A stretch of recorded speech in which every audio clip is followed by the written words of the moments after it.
identifying the incarnation is an established science.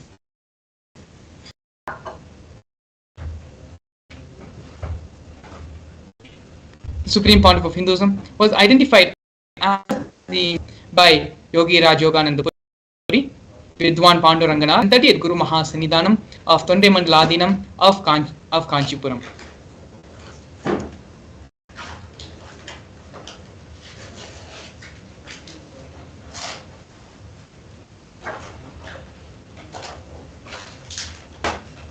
At the age of 16, the Supreme Pontiff of Hinduism received the official coronation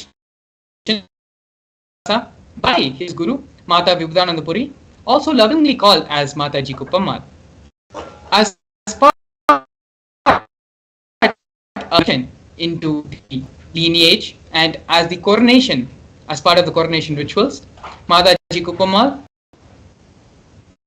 and the traditional items of the kamandalu, the conch, and the wooden staff. These are the traditional items that are handed over along with the official induction of the successor as the successor into the lineage. And you can see here to the left a photo of the Supreme Pontiff of Hinduism at the age of 16 with Mata Vibhudananda Puri, as well as the Pattabhishekam photo on the right in front of the sacred Arunachala hill where the Supreme Hinduism is being coronated to revive Kailasa.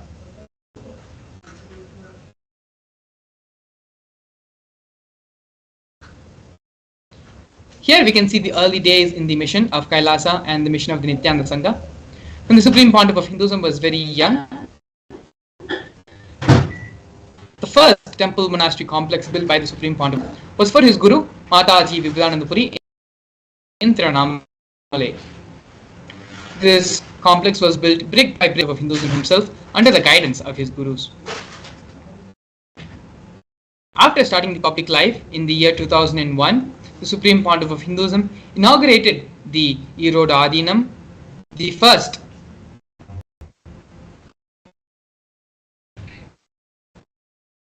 of Hinduism, established the first temple monastery in Tiruchengodu, South India. As you can see here on the photo, Supreme Pontiff of Hinduism's own handwriting, the annotation of this special occasion which happened on this day.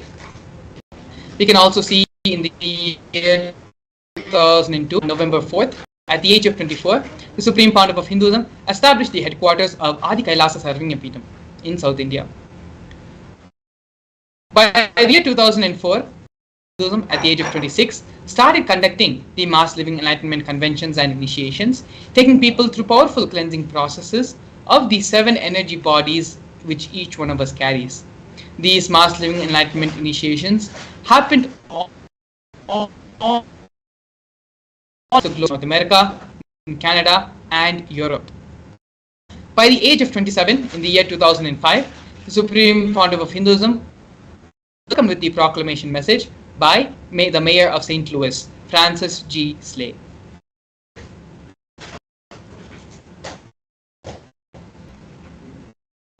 Here we can see the glimpses of the Supreme Pontiff of Hinduism in various parts of the globe, all across the world, giving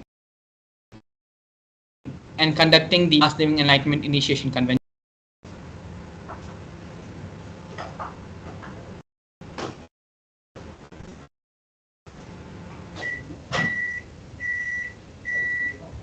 Here we can see during the Kumbh Mela of Nasik in the year 2015 and the Kumbh Mela of Ujjain in the year 2016.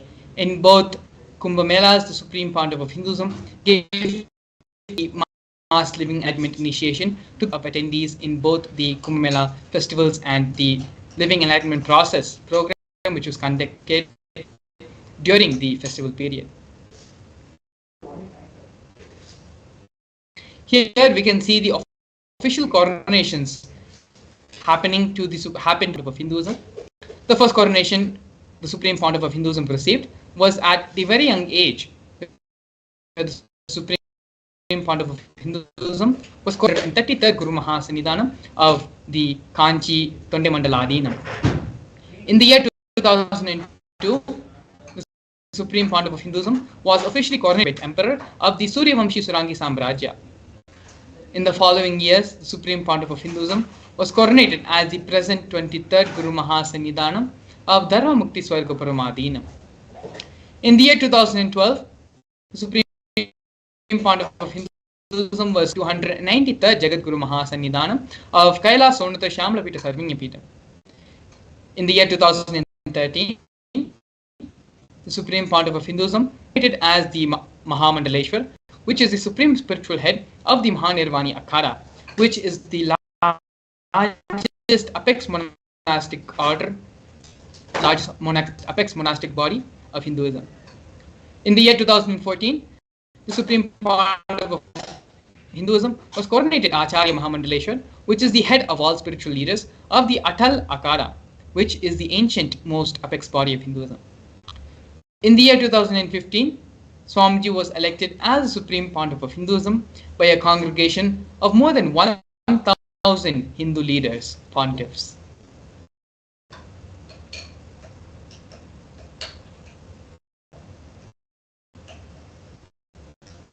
Here we can see the sovereign state of Sri Kailasa. What is Kailasa? Kailasa is a macrocosmic, ancient, enlightened Hindu civilizational nation whose vision is living enlightenment for all of humanity. Kailasa's mission is to revive and share with today's world the practical applications of the greater science of Hinduism, including the Hindu cosmic physics, Hindu alchemy, Hindu cosmobiology, Hindu mathematics, power manifestation by the Supreme Pontiff of Hinduism. These sciences were once practiced freely in over 56 nations across, but are now facing extinction due to the persecution which has been happening over a millennium.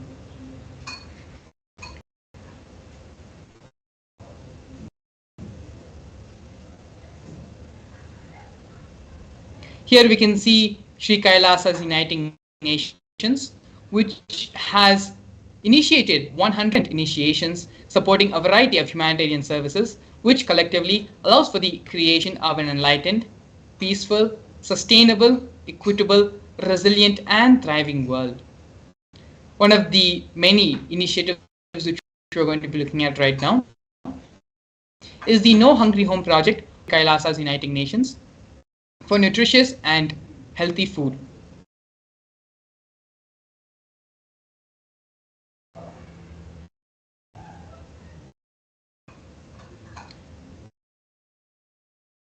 Yes, we are seeing here now the No Hungry Home project offered by Sri Kailasa Uniting Nations for nutritious food. Sri Kailasa, over the past 27 years, has served more than, and every month for the past 27 years, the Hindu ASMT community has organized more than a million Annadan. Annadan is the free organic meals as per the tradition, which are served during the religious gatherings to everyone without discrimination. On a daily basis, up to 10,000 meals are served free of cost, and the numbers go up to 100,000 on festival days.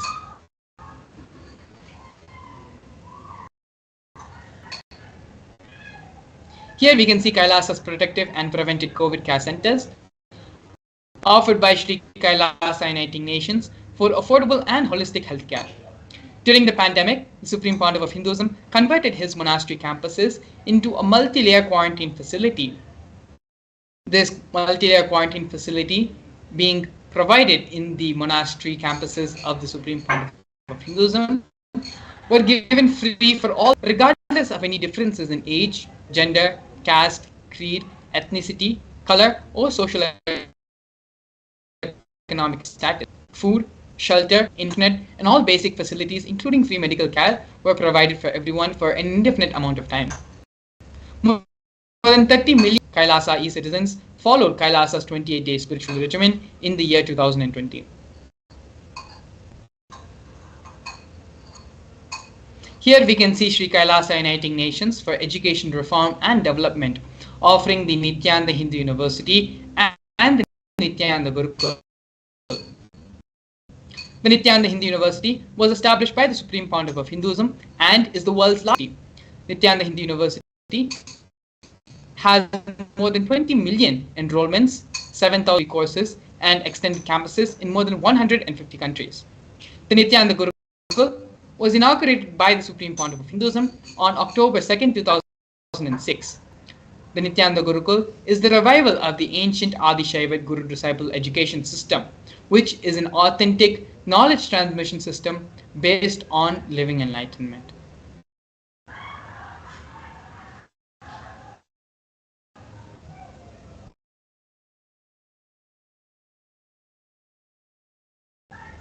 Here we have the Sri Kailasa nations for the protection of Hindu scriptures. The Supreme Pontiff of Hinduism has established the Nithyananda Jnanalaya, which is the library, and the Hinduismpedia for this very purpose. The Nithyananda Jnanalaya project was established by the Supreme Pontiff of Hinduism to collect and preserve the 1 million Hindu scriptures while ensuring that knowledge is made accessible and shared free of cost to all. Collecting and preserving the 1 million source books on Hinduism. The Hinduismpedia, Kailasa's Hinduismpedia, is where the Supreme Pontiff of Hinduism has collected more than 15 terabyte of digital books and rare manuscripts from all 19 Sarvangas, ancient mutts and ashrams. More than 1 million pages on Hinduism, a collection of 22,000 digital books and 1,000 e-textbooks, as well as 100,000 articles have been collected on various topics in Hinduism. Not only that, but the Supreme Pontiff of Hinduism has personally authored more than 10,000 books in 3 languages, which have been translated into 50 other different languages, has published more than 10,000 articles, and has given more than 10,000 hours of free discourses with a combined view of 1 billion.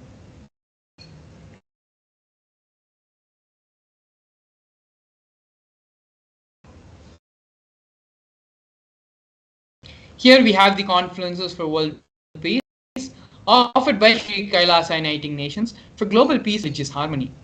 In the year 2009, Supreme Pontiff of Hinduism organized a month-long peace walk covering 1,000 kilometers and 1,000 villages to bring together in harmony from all walks of life to promote feeling connection and oneness among people. The walk, health camps were conducted in villages along its path.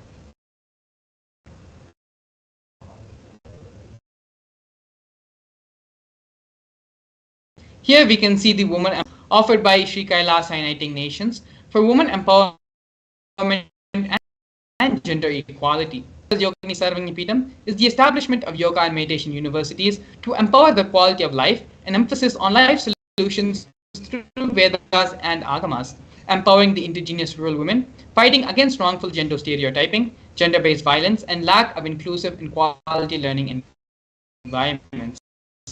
Some of these initiatives include the Kailasa's Nithyananda Lakshmi project, which is a microfinancing service, Kailasa's Women Foundation and Women Empowerment Cell, which have been launched in 108 places across the globe since its initiation in 2009. We also have Kailasa's Ankita program, which is providing foundational literacy about working of community services as well as infrastructural establishments. And lastly, we have Kailasa's Ashraya program, which is providing training programs to rural indigenous women to provide equal opportunity and access to independent, self-sufficient financial environments to them.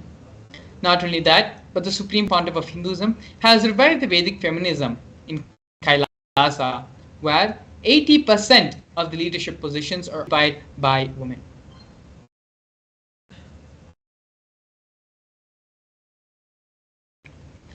Next, here we have the Nithyananda Yoga, offered by Sri Kailasa Uniting Nations for Yoga. The Nithyananda Kriyas are 108 scientifically validated Kriyas revived by the Supreme Pontiff of Hinduism, specifically targeting the 108 major diseases and disorders such as diabetes, arthritis, blood pressure, rheumatism, and more. The Supreme Pontiff of Hinduism has also revived the ancient pole yoga, Shivastamba yoga, and rope yoga, Kundalini, in which yogic asanas, postures, and weight balancing techniques are performed to create the yogic physiology, aligning it to geometry that manifests superconscious powers.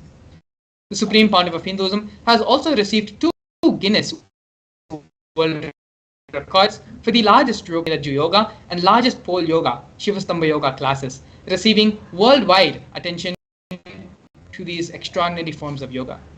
These Guinness World Records were established on the 30th of September and 3rd of October, respectively.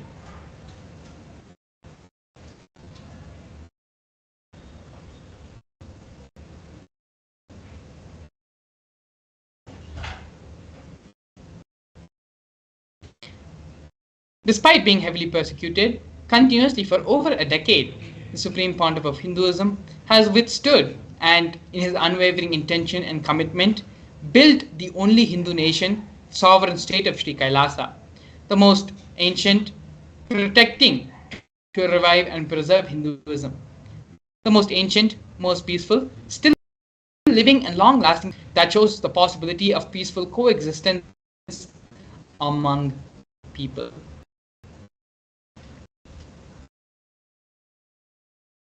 Here we have one of the most historic moments of the Kailasa and the history of the building of Kailasa, where Kailasa, the first nation of Hindus, led by the Supreme Pontiff of Hinduism, Bhagavan Sri Nithyananda, spoke on behalf of the 2 billion global Hindu diaspora at the 14th session of the United Nations Forum on Minority Issues.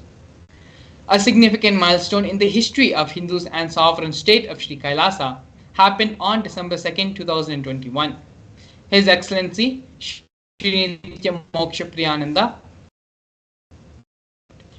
Ambassador Extraordinary and Plenipotentiary, represented the persecution of Hindus at the 14th session of the United Nations Forum on Minority Issues. The theme of the forum was conflict prevention and the protection of the human rights of minorities. This was the first time the plight of persecuted Hindu minorities were represented in the United Nations, and the ongoing and systematic generational attacks on Hindu indigenous traditions were highlighted in this meeting.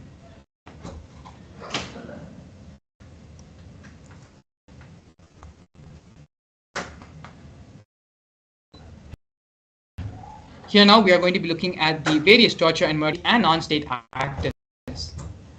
The Supreme Pontiff of Hinduism, more than 70 attempts and physical attacks have happened on the Supreme Pontiff of Hinduism in India as well as abroad. 40 attacks on community members, destruction of monasteries and temples. Over 60 incidences of attacks, molestation and rape of women and women monks. Intense lawfare through the 100 false cases, intersectional persecution using the entire government mechanism, politically owned media, police and judiciary controlled by politicians, inciting mob violence through the social media. These are but just few of the many ways the anti-Hindu spiritual elements have tried to persecute, harm, and try to demoralize and prevent the Supreme Pontiff of Hinduism from building and establishing the Kailasa nation. As we all can see now, how unsuccessful not only were their attempts were, but the success of the Supreme Pontiff of Hinduism in establishing the Kailasa nation. With this, we would like to share with all of you very important and very special breaking news, which has been published very recently by the News Minute media platform. Here we can see the official post being presented on the Supreme Pontiff of Hinduism's official Facebook page. As you can see here, media reveals the truth about no Interpol notice against the Supreme Pontiff of Hinduism, Bhagavan Sri Nithyananda Paramashivam. The Interpol has debunked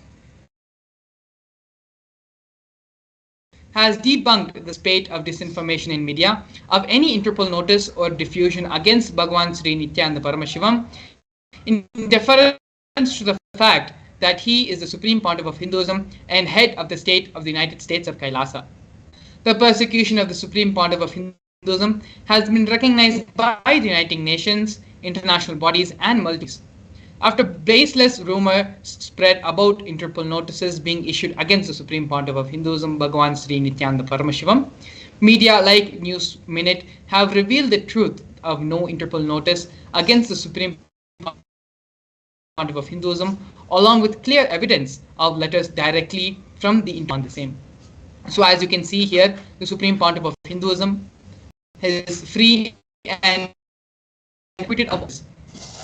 If you were watching the media back in the years of 2019 and 2020, multiple news outlets, multiple media outlets, especially in India, were trying to portray that the Supreme Pontiff of Hinduism was a refugee, was on the run, and was being wanted by Interpol. As you can see here now, Interpol themselves have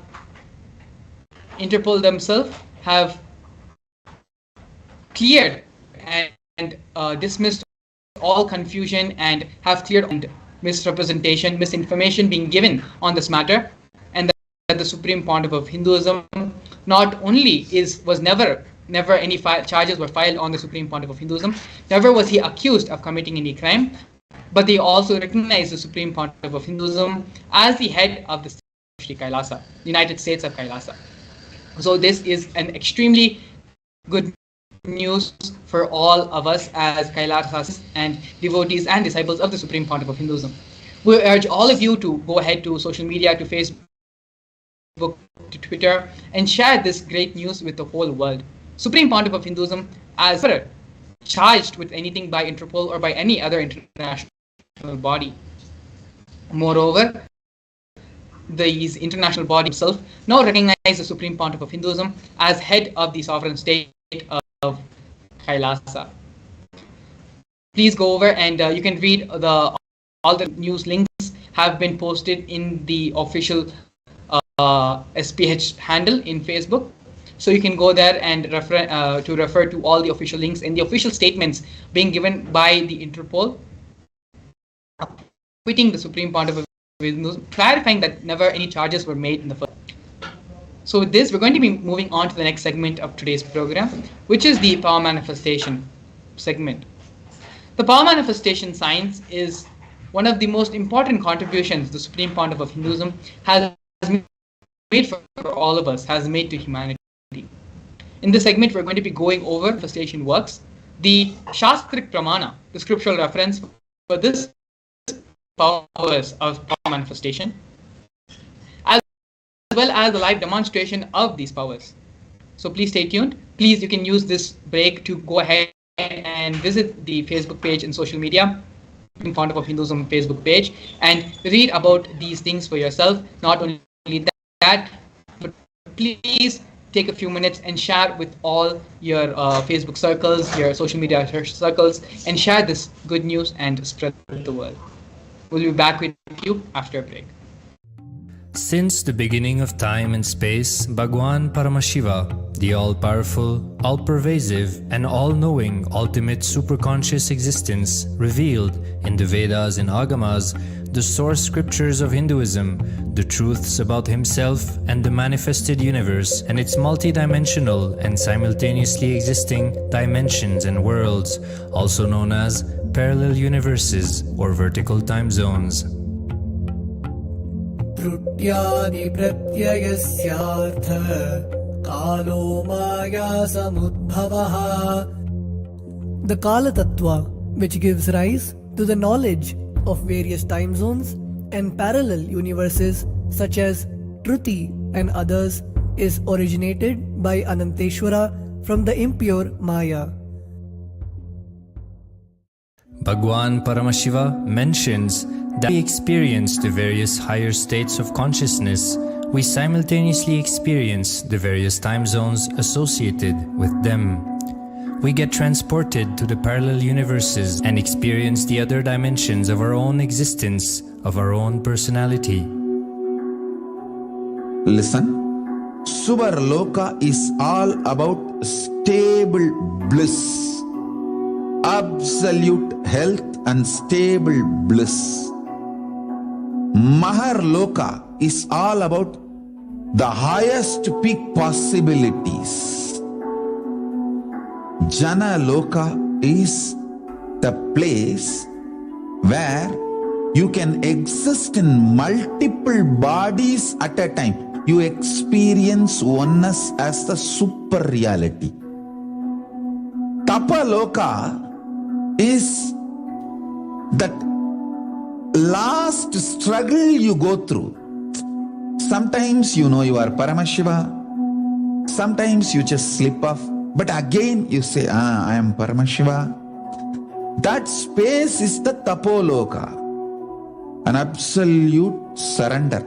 Whether I am remembering, I am manifesting Paramashivatva, or I am deluded, I surrender both to Paramashiva. When you take that decision, you are lifted to Brahmaloka. You move to the Brahmaloka. The deep surrender lifts you to Brahmaloka. Then from there you move to Parandama, Vaikunta, and Kailasa, then Mahakailasa itself. The key to unlock these parallel universes is hidden in the spine of the human body. Human beings, only human beings on this planet Earth are empowered, hardwired, capable of migrating to parallel universe. Understand? Your spine is not only hardwired, capable of fueled, charged to lift you off to different parallel universes. Sukritan manavo bhutva jnani chen mokshamapruyat chaturashita-laksheshu sharireshu sharirinam namanusyam vina yatra tattvahanantu labhyate. Forms, the human body is the most important, for it is this form in which one gets knowledge of the essence. This knowledge of essence cannot be attained in any other form other than human. The possibility you have need to be told to you. Understand? Even though animals have spine, because the majority of the time they spend horizontally, the spine is not capable of getting fuel with a subtle fuel called ojas. The O to be filled in your spine, and the Kundalini need to be ignited for you to reach. Yes, welcome to all the viewers to back to the session. Now we'll be entering the power manifestation session.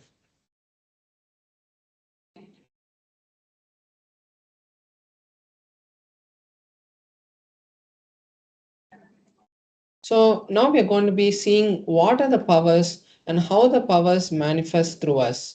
So in the Vedas and Agamas, which are the source scriptures of Hinduism, Paramashiva reveals in elaborate detail that every human being is hardwired to be able to manifest the 463 extraordinary Shaktis of Paramashiva. Manifesting power Shaktis is described in a systematic method and science for human beings to explore the various possibilities and powers having access to the various states of consciousness. Shaktis manifest from the fundamental cognition that you are divine, you are, and you need to manifest divinity and not that you are a human.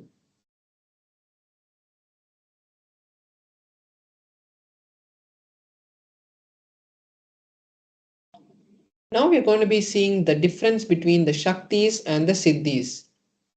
So, Shaktis are powers, extraordinary manifestations that happen from the space of enlightenment and intense oneness with the Guru.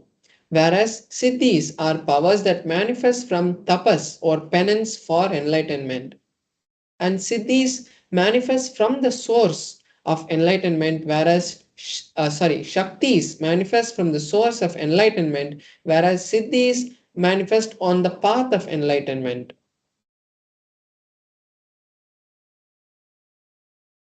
And the Shaktis manifest of Paramashiva, they manifest through any human being, whether irrespective of what he has done in the past and in the future, what he is going to do, irrespective of anyone, anything they can manifest the Shaktis. But the Siddhis manifest only after a long amount of tapas and penance that is done.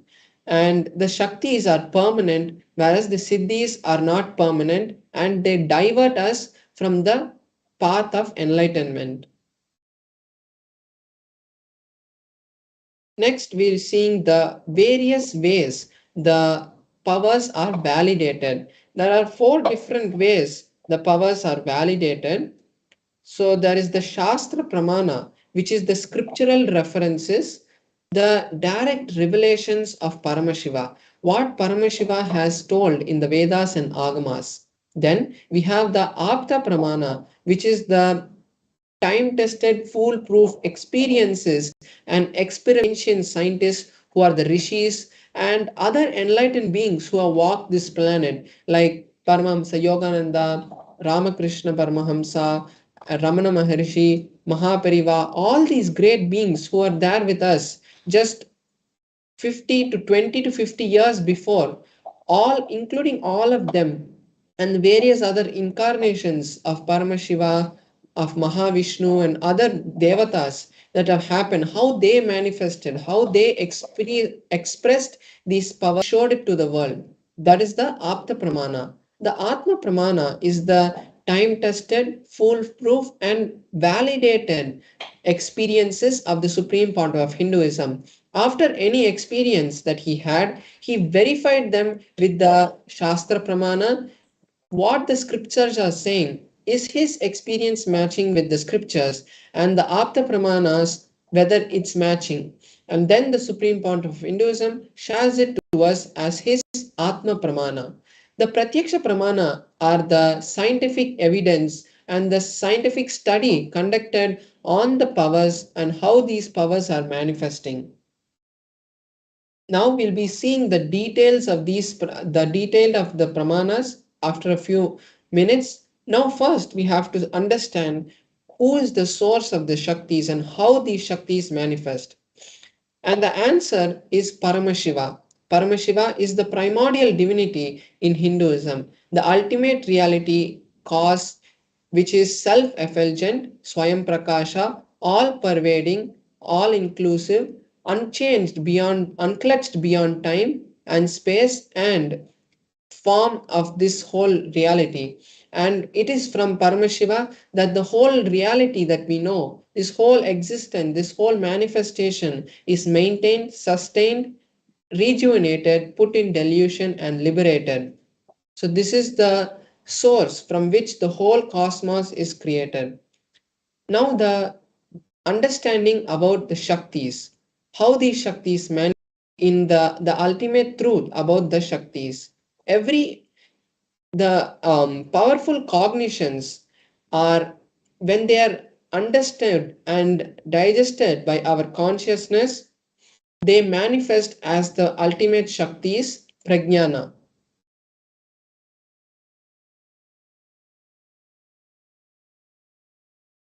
Now we are going to be seeing the details of each of these pramana, what Paramashiva has given for each of these pramanas. So for the Shastra Pramana, it is from the Vijnana Bhairava Tantra, Sutra 34, where Paramashiva gives an elaborate explanation of how these powers manifest from the third eye. The Shastra Pramana, the Sanskrit verse for the revelation is from the Vijnana Bhairava Tantra, Sutra 34. The verse goes, Kapalantar manonyasa tishtan milita lochanaha kramena manaso dhadyat lakshayet lakshyamuttamam.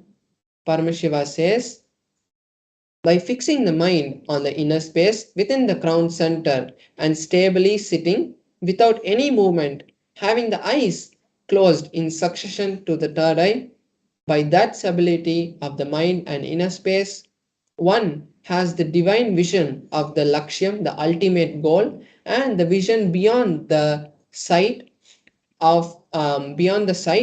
showing the any object or place and attaining the space of oneness with the source Paramashiva.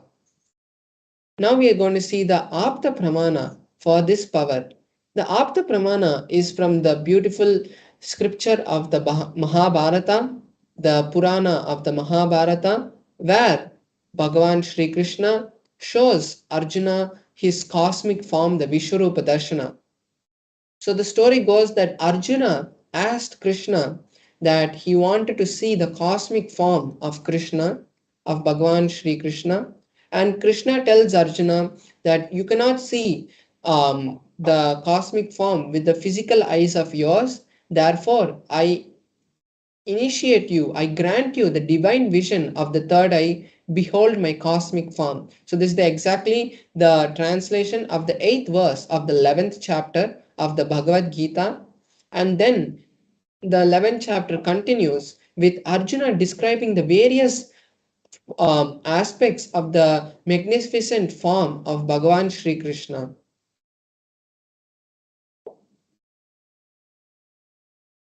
Now we are seeing the Atma Pramana, how the Supreme Pontiff whole experienced this power.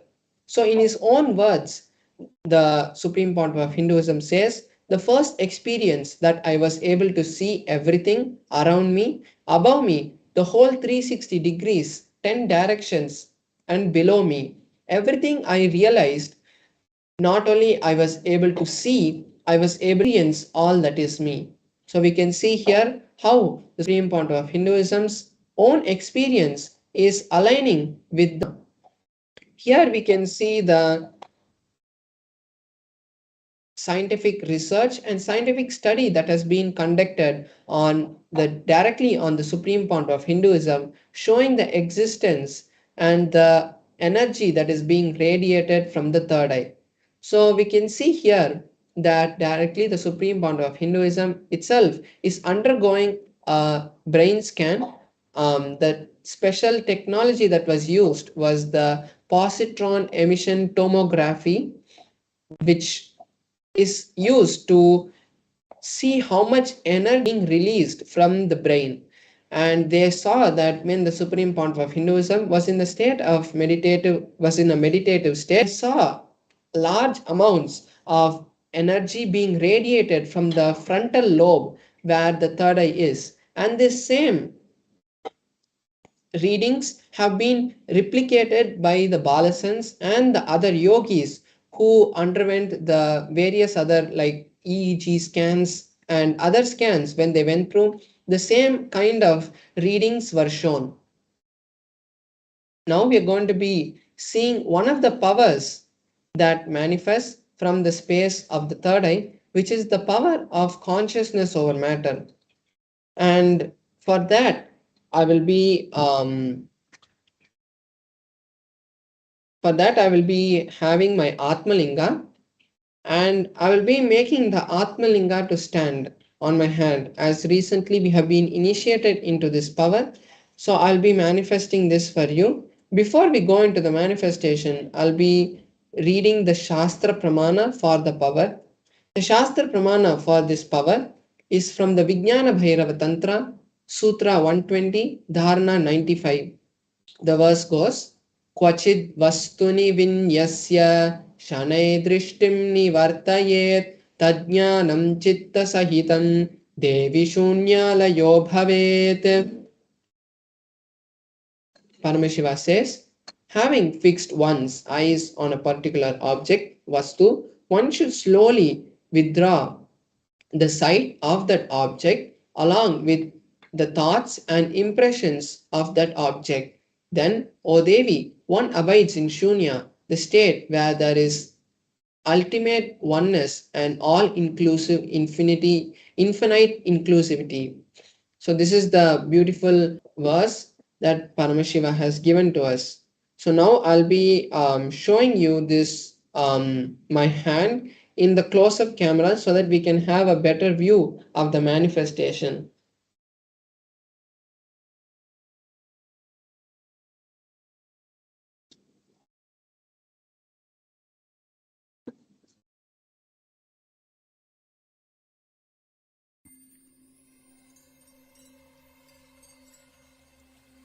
I welcome you all with my love and respect.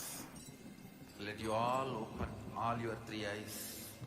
Om Nithyananda Paramashivam.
Yes, so here we can see my Atmalinga, and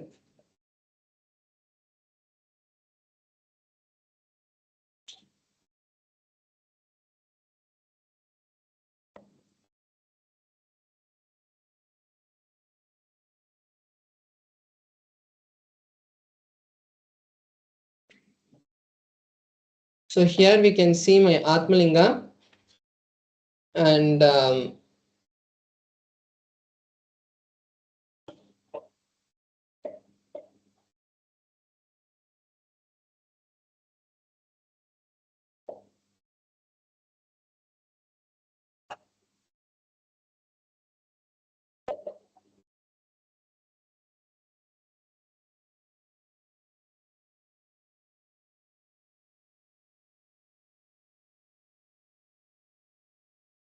so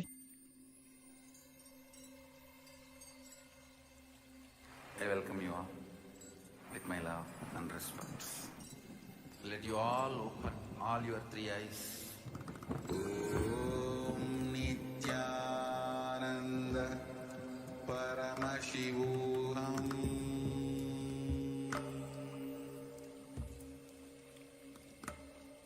Om Nithyananda Paramashivam.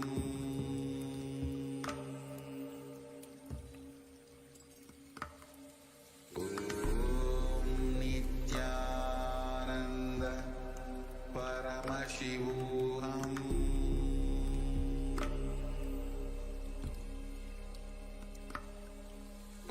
Om Nithyananda Paramashivam. Om Nithyananda Paramashivam. Om Nithyananda Paramashivam.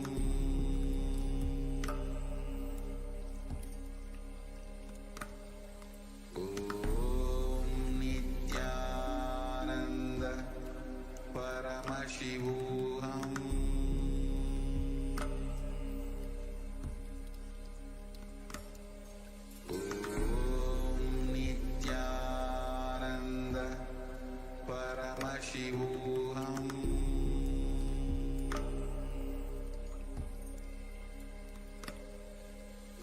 Om Nithyananda Paramashivam.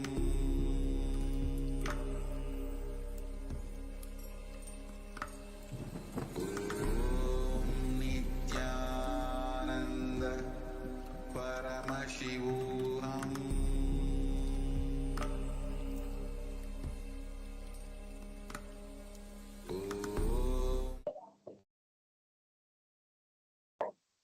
yes, so we can see my Atmalinga now. Sorry for the technical glitch. Yeah, so here my Atmalinga is there, and I'm going to be making the Atmalinga to stand. So here you can see my hand, that there is no kind of, any something abnormal, there's no kind of glue, there is, it's just looking as normal. So have a better look now. Now, and my Atmalinga is there, and as we know, the Atmalinga is made of a crystalline material, so there's no kind of thing which is there, which can make the Atmalinga move. And I have this tissue paper over here. It's just a regular tissue paper, and I'm having this so that when the demonstration is happening, and just before I do the power, I can show that there are no kind of strings which are tied to the Atmalinga. So now I'm going to be placing the Atmalinga on my hand.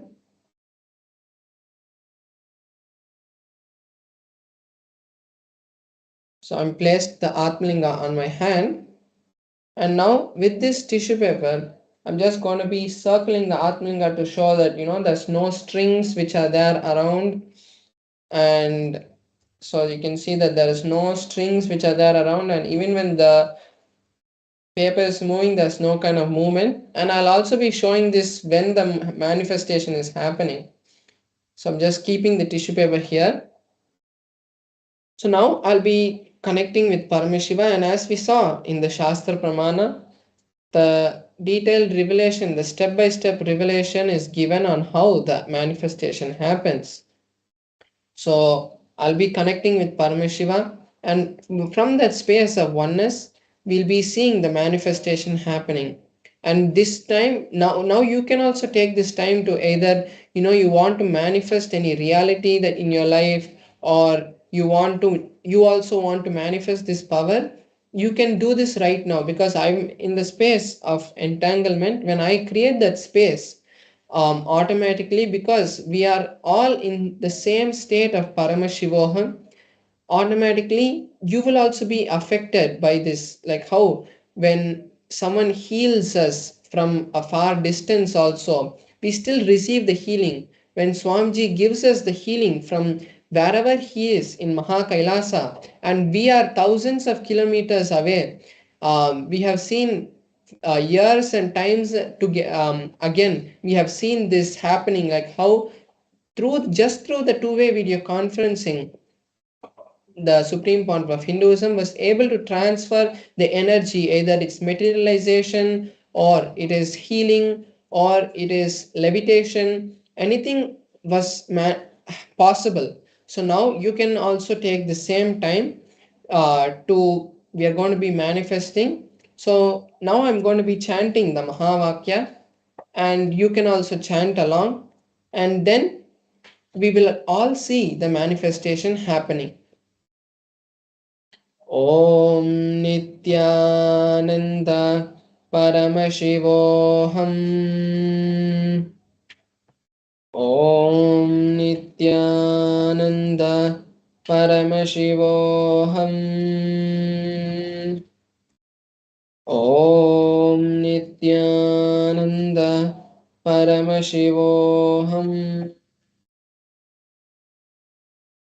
ॐ नित्यानन्द परमशिवोऽहम्। ॐ नित्यानन्द परमशिवोऽहम्। ॐ नित्यानन्द परमशिवोऽहम्। ॐ नित्यानन्द परमशिवोऽहम्। ॐ नित्यानन्द परमशिवोऽहम्। ॐ नित्यानन्द परमशिवोऽहम्। ॐ नित्यानन्द परमशिवोऽहम्।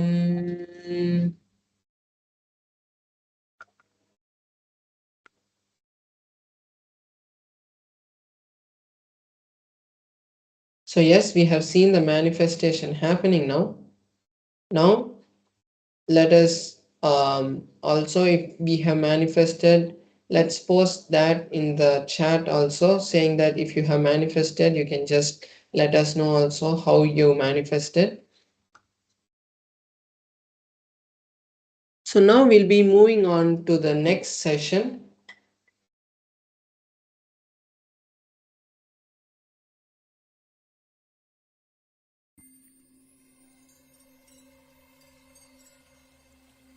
I welcome you all with my love and respect. Let you all open all your three eyes. Yes, so now we'll be moving on to the next session. And just before we move, I again want to reiterate the amazing happening which has happened, how Sanatana Hindu Dharma is being held, is being revived again by the supreme founder of Hinduism. Through his revival, we are able to see that how other international communities are also supporting the supreme founder of Hinduism. And as we know, how Bhagavan Sri Krishna has said that dharmo rakshati rakshitaha, when we support the dharma, automatically dharma also supports us. So even though there is so much of negativity which is being happening in the outer world, how much of attack against the supreme point of Hinduism, the will persistence that has been shown by the supreme point of Hinduism again and again in various fields, whether it is to support the um, No Hungry Home project, or the construction of the Kailasa, or the various other temple monasteries that has been constructed by the supreme founder of Hinduism. Each one of them have been a pillar showing the greatness of the will persistence of the supreme founder of Hinduism. So it is our responsibility also to share to all our friends and families, telling them the truth about really what has happened and how the supreme founder of Hinduism is supporting the world, is helping the humanity to raise to the next level of consciousness. And if we want the humanity also to accept the happening, then we need to inform them, because with knowledge comes the, when you have the knowledge about something, it is a tool, it is a power that you gain. So make sure that you share this with as many number of people and don't just spam it to them.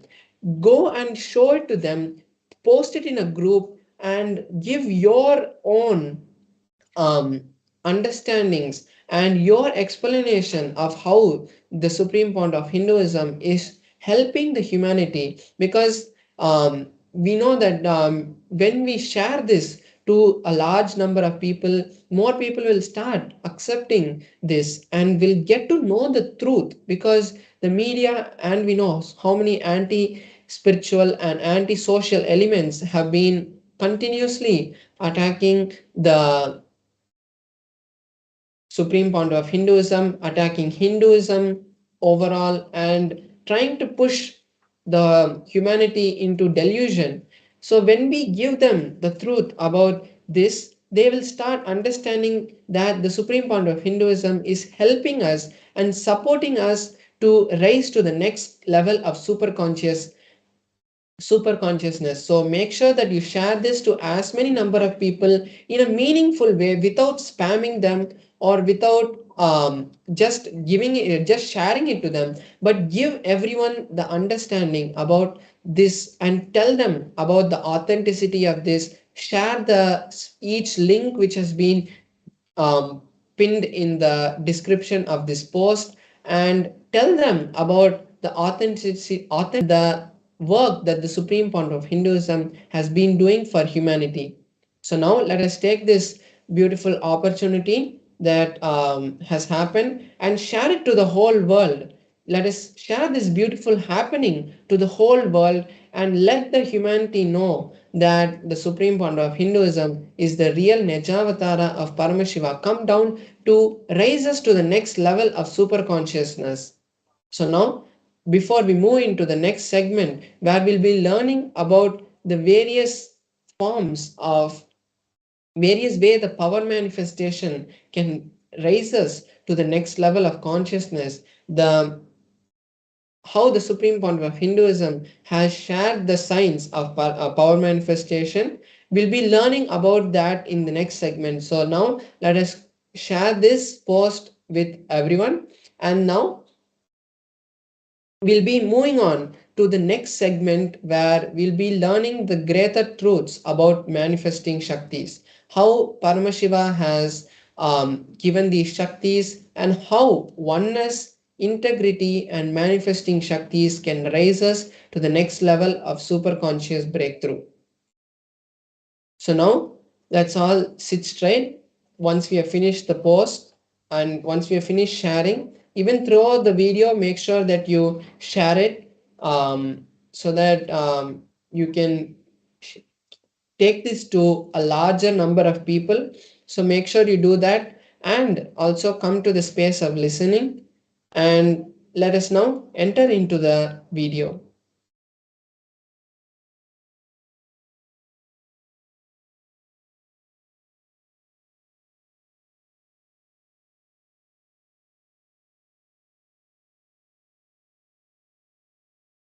Every day religiously play with powers.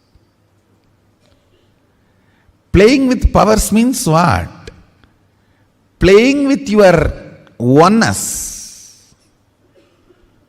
Playing with your ability to be grounded in oneness with Mahadeva, Sadashiva. Understand, powers sometime may not manifest, but you playing with Mahadeva always does right thing for you.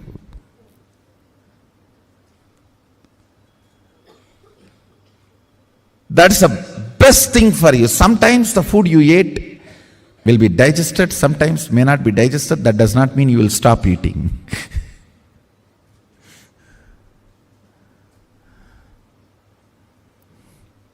Even if the food what you took is not digested, you have to take some other food which will make that digested and clean the stomach.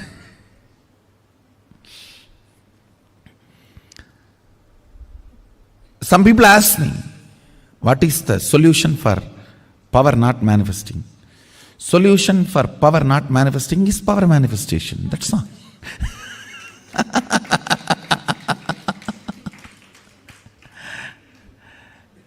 Just little more oneness and little more will persistence. That's it.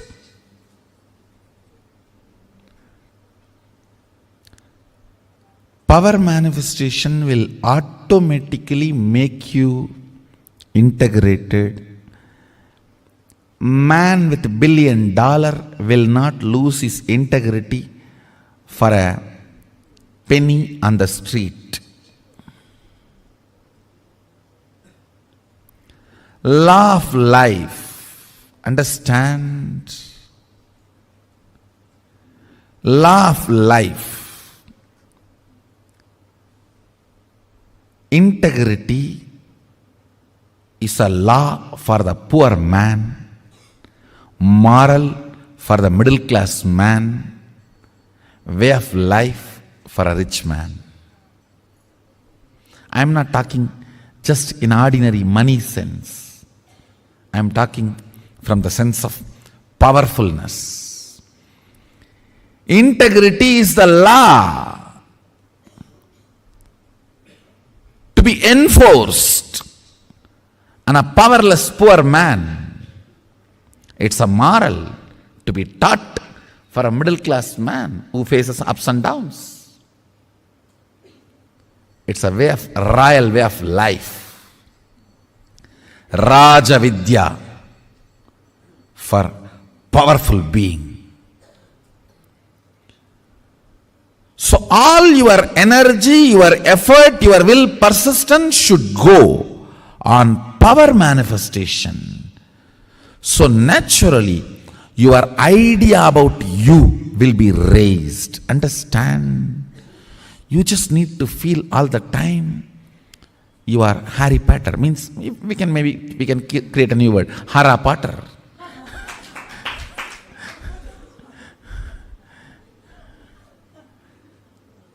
You just should know.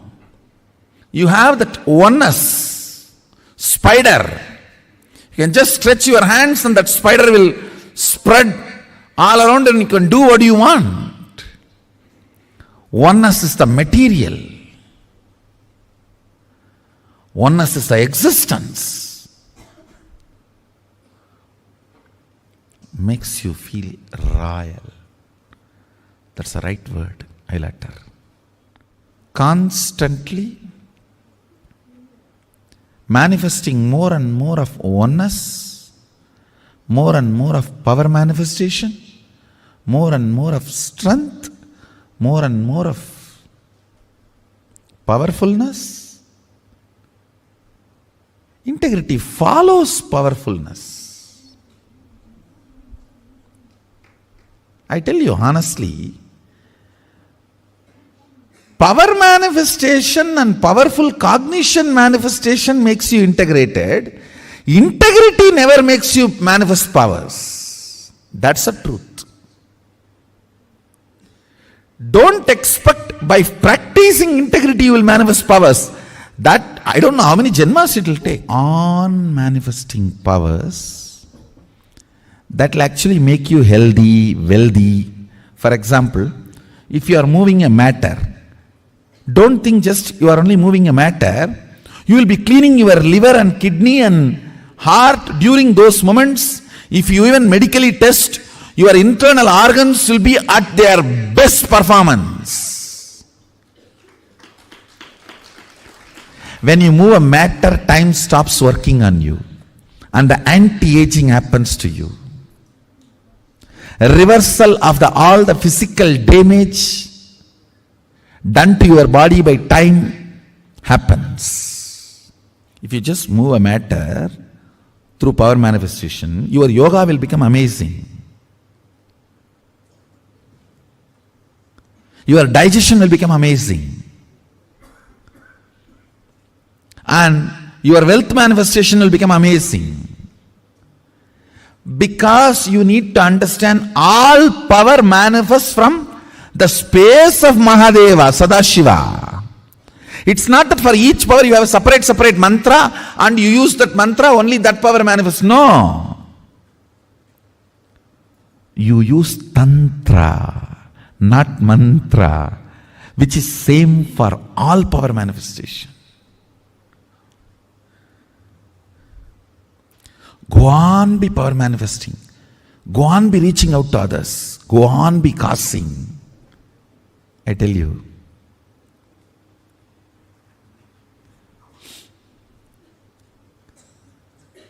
That just makes you a pure channel of Mahadeva, Sadashiva.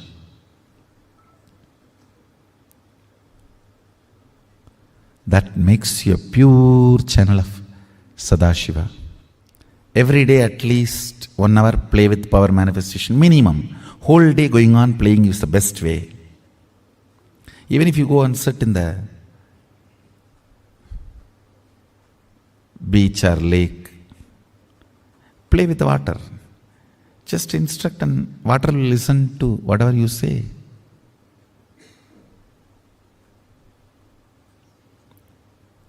Be part of this Sangha. That will help you tons of ways to do power manifestation. Let your life be built, grounded on power manifestation.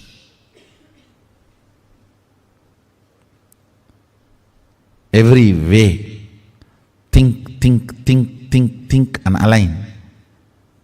Let your life be grounded on power manifestation. All power manifestation should align to manifest what you want as reality. Understand? Whatever you want in your life, you should be able to manifest. That is what is the purpose of power manifestation. Please maintain highest integrity and actual goal is manifesting life. Understand, when you move the coconut, crack the coconut, that is not the actual goal. Just cracking the coconut and break, it will crack, that's all.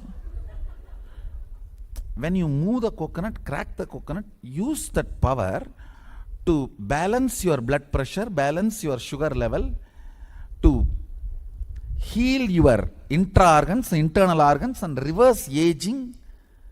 These are all the real powers which you can manifest through this coconut moving. Understand, when you know your consciousness over the matter, then your internal organs are also matter. Have power over them and start healing them, reversing them.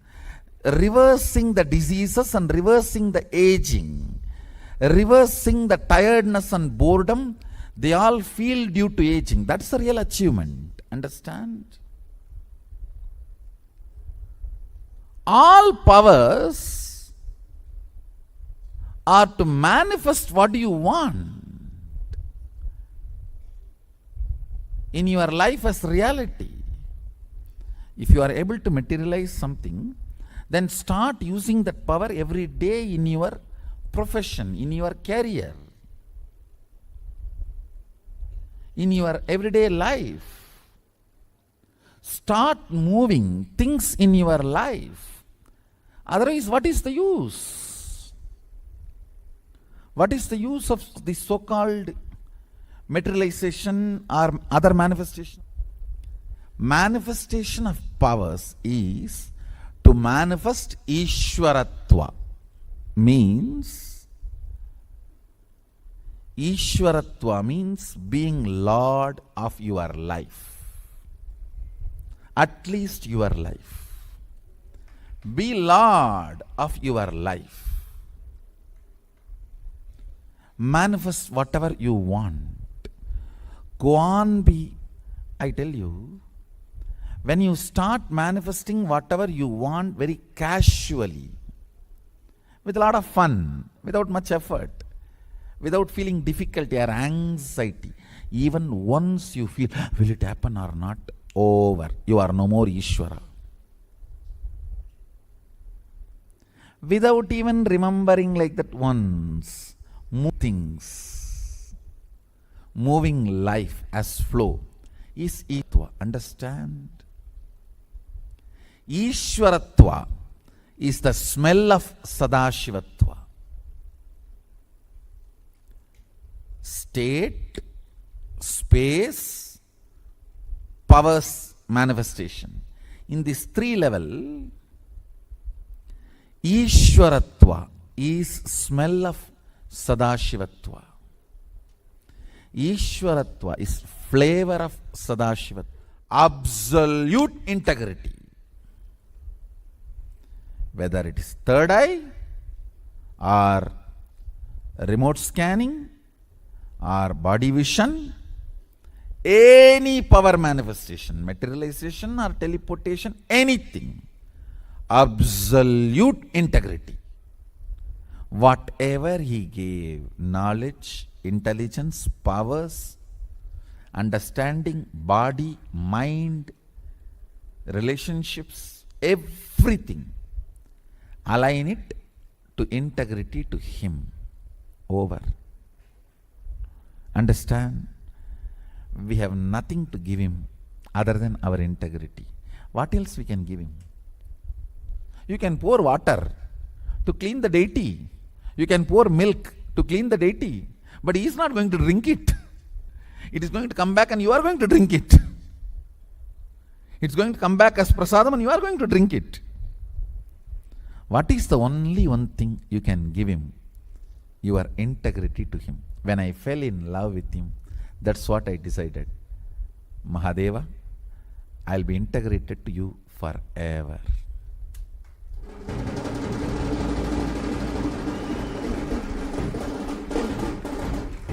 That is the symbol of love. That is the symbol of love. So in all power manifestation, make sure we are highly integrated. We are highly integrated. Not for anybody else, but for Mahadeva, but for Sadashiva, Akala. Understand? When you are completely integrated to him, the confidence he showers on you is the best power you can have. The confidence, the feeling empowered. I tell you, even if an ordinary person loves you, how much you are empowered, feeling empowered. If Sadashiva loves you, what will happen?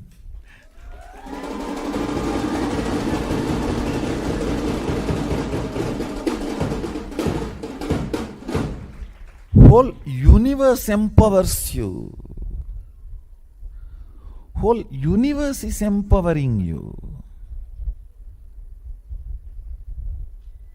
Understand? His love is the most empowering. Causeless joy and ecstasy manifests as powers and causes your reality.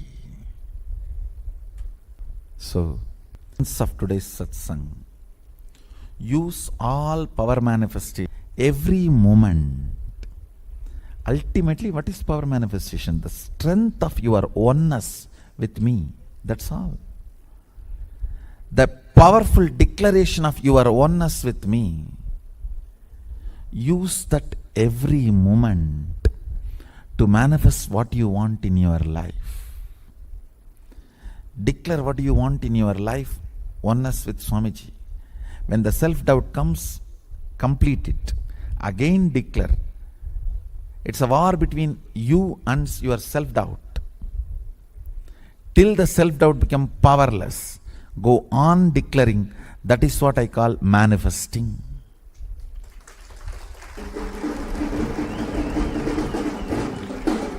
Even materialization should be in 3 seconds of your declaration.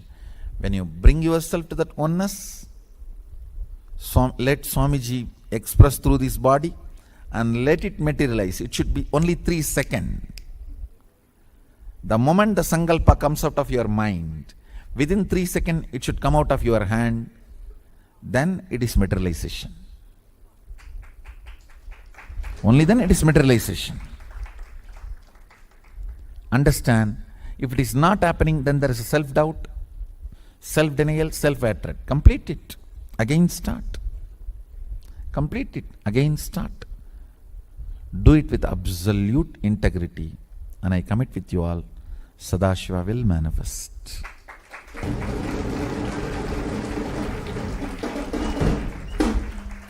You are all initiated by original brand.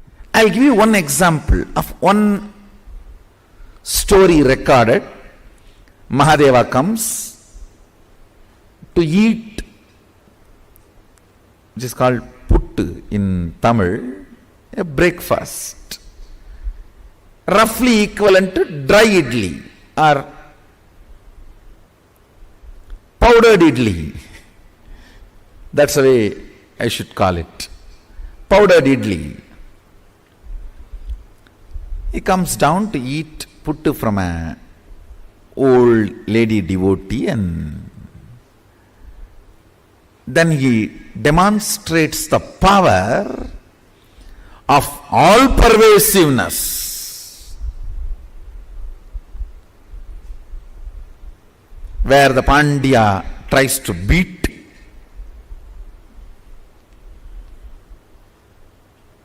Mahadeva with his ruling staff, which still has the mark.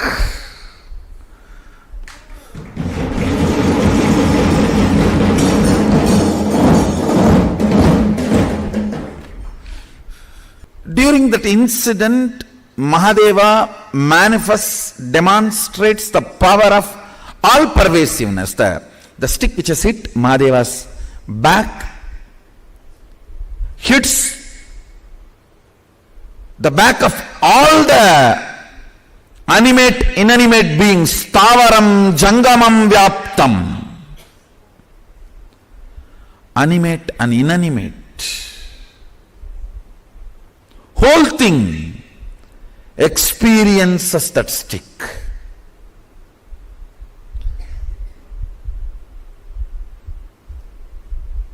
Understand, the power he manifested in that Leela is Stavaram Jangamam Vyaptam. And the sacred secret he demonstrated in that Leela. He comes down to eat the love. Understand, not the pit, but the love. In your life, if you decide You will eat only, you will perceive, enjoy, receive only the emotions, not the objects. You won't care about the matter, but about the experience. Always be radiating the all-pervasiveness. Love is the fuel to experience oneness. That is what he is showing in that one incident. Each incident, he personifies one sacred secret and he manifests that power which is expressed by that one sacred secret. If you want to manifest the power of all-pervasiveness, practice the sacred secret of love being your driving force, not fear or greed.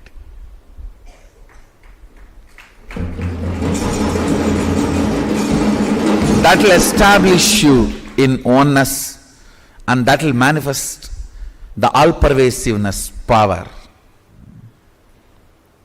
I am receiving messages. I am having initiation, Swamiji. I am manifesting power. Sometimes it is clicking, sometimes it is not clicking. It means you are still in the mood of dating, not in the mood of permanent, settled, long-term relationship. Still you are in the mood of, let me see how works. No. Sadashiva is not available for dating. He is available only for a permanent, eternal relationship. This is the country of integrity and stability.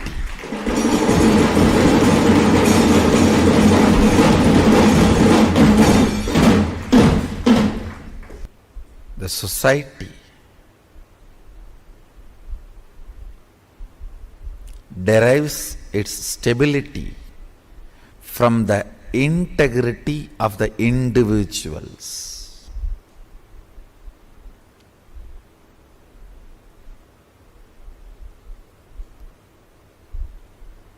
Understand? Bring responsibility in your enriching and causing. You will see the intensity in your power manifestation.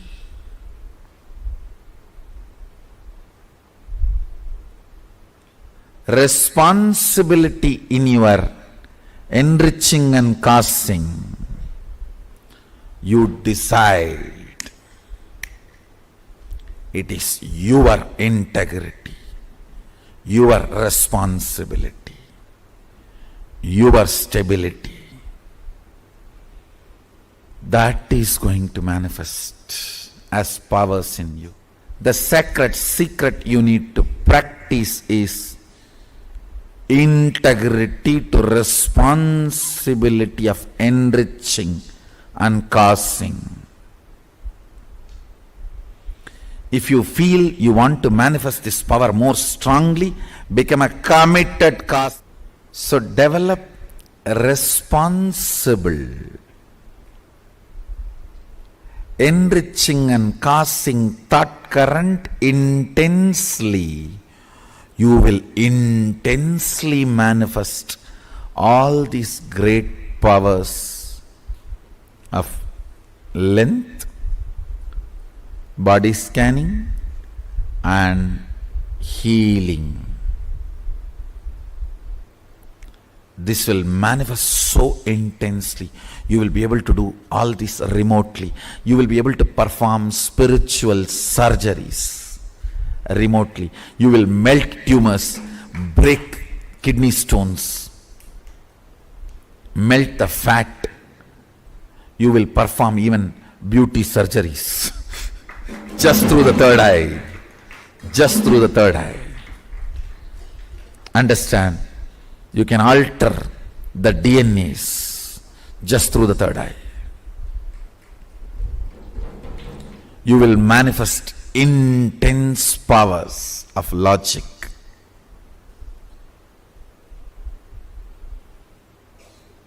Body scanning and healing. Again, I want to remind you, it is your intense responsibility to enrich and cause. It is your intense commitment to enrich and cause opens your being to Mahasadashiva. Anything which happens as a natural flow, spontaneous flow in your life is powerful cognition in you. Powerful cognition never struggles. That is the law of life. If there is a struggle, some part of you is not having powerful cognition. Whether you want to manifest wealth, health, life, beautiful relationships, enlightenment, joy, anything you want. If you manifest powerful cognitions,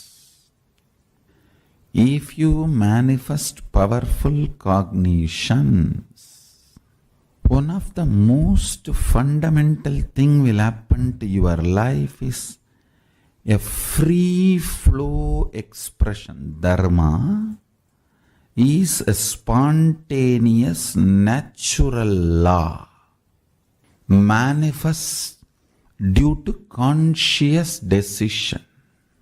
Listen carefully. But if you consciously decide to practice that cognition with a powerful cognition, the ultimate truth, I am Paramashiva, anything other than this is delusion and pollution in me. When you start practicing this powerful cognition, first it will start expressing in the form of peace. You will find more time you are spending in peace, then more time in bliss, more time in the space of completion, more time happiness, more time settled, more consciousness, more alive, more active, more brilliance. Will naturally manifest all this in your body language, in your biology, in your chemistry, in your physiology, and you will automatically inspire this oozing powerful cognition in others' life, people around you, a natural organic enriching. Natural organic enriching always happens just by your free flow with the. So now, I gave you one example. Again and again and again infusing the ultimate cognition, I am Paramashiva, into your buddhi. Every possible way you can cognizing it. Every possible way manifesting it. Every possible way living it. Decide from now, let Paramashiva reside in this. Understand, never doubt the power of your powerful cognitions. They are 10,000 years you might have abused your body. Even 10 minutes if you invoke Paramashiva, he possesses you. He owns you. He just manifests you. Understand? He does not bother. Light does not bother whether the room was in the darkness for 10 years or 10,000 years. It just comes and lights up. Paramashiva does not bother. You lived in ignorance 10,000 years or 10 years. He enters and just manifests. Immediacy, instant effect of Paramashiva's powerful cognitions is not dependent on the longevity of the practice, but the quality of ability to cognize. It depends on will persistence, conscious decision and will persist. Revival of the Kailasa. Even if you practice little bit, powerful cognitions are such, even practicing little bit releases you, liberates you from the great fears. The state of Paramashiva, pure nirvana, sharira, turiyatita state, pure enlightened space. That state is the state of Paramashiva, where the source of the cosmos vibrates in its existential frequency. The space of Paramashiva means the space in which the integrity, authenticity, responsibility, enriching, causing, completion, these 6 powers manifest and manifest all the possibilities. Understand? Integrity is not rule or restriction or moral. No, it's a power. Paramashiva's space is a power. Integrity is a power. Authenticity is a power. Responsibility is a power. Enriching is a power. Causing is a power. Completion is a power. It is not moral. It is power. If you are struggling with integrity, you are thinking integrity as a rule. If you know waking up in the morning, Brahma Muhurta, and meditating is nothing but manifesting power, your life's purpose, you know you have a power to expand more powers, you will simply wake up in the Brahma Muhurta and start doing yoga and meditation. Integrity is a power. I really want all of you do this exercise for a few minutes. Where all you feel integrity, authenticity, responsibility and enriching as a binding moral rule, suffocating, pen down. All that spots are your blind spots. You have incompletions there. You need to change your cognitions. You need to complete and manifest powerful cognitions there and realize integrity is power. Authenticity is power. Responsibility is power. Enriching is power. Changing powerless cognitions and adding powerful cognitions is completion. Realizing your integrity, authenticity, responsibility, enriching is power, not bondage, is living enlightened. Poverty is nothing but economical illegitimacy to your identity. If you build the spiritual identity, right identity, you will manifest economical legitimacy, means wealth. Because of your powerful cognitions,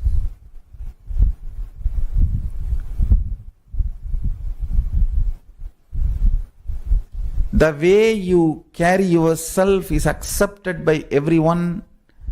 The way you live becomes a culture, is cultural legitimacy for you.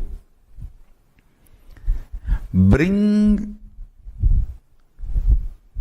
powerful cognitions in your life, through that bring spiritual legitimacy to your existence, to your identity. With that strength, bring social, cultural, economic legitimacy to your existence. Naturally, you will be able to manifest anything you want. Understand? This whole science, manifesting the space, manifesting the powers, manifesting the being, manifesting the superconsciousness of Paramashiva. Listen. If you bring spiritual, social, cultural legitimacy to you, you will understand this science of living enlightenment is the complete solution for all the problems individual or society or modern day humanity is facing. Then you will understand all the problems of the modern day humanity, Sanatana Hindu Dharma is solution.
On.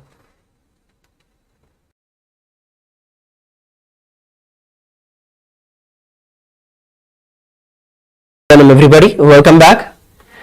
We listened from Swamiji about how manifesting Shaktis, manifesting powers, is not just about seeing through your third eye or doing body scanning or just materializing something, but the very purpose of the power manifestation itself is for you to manifest the life the way that you want.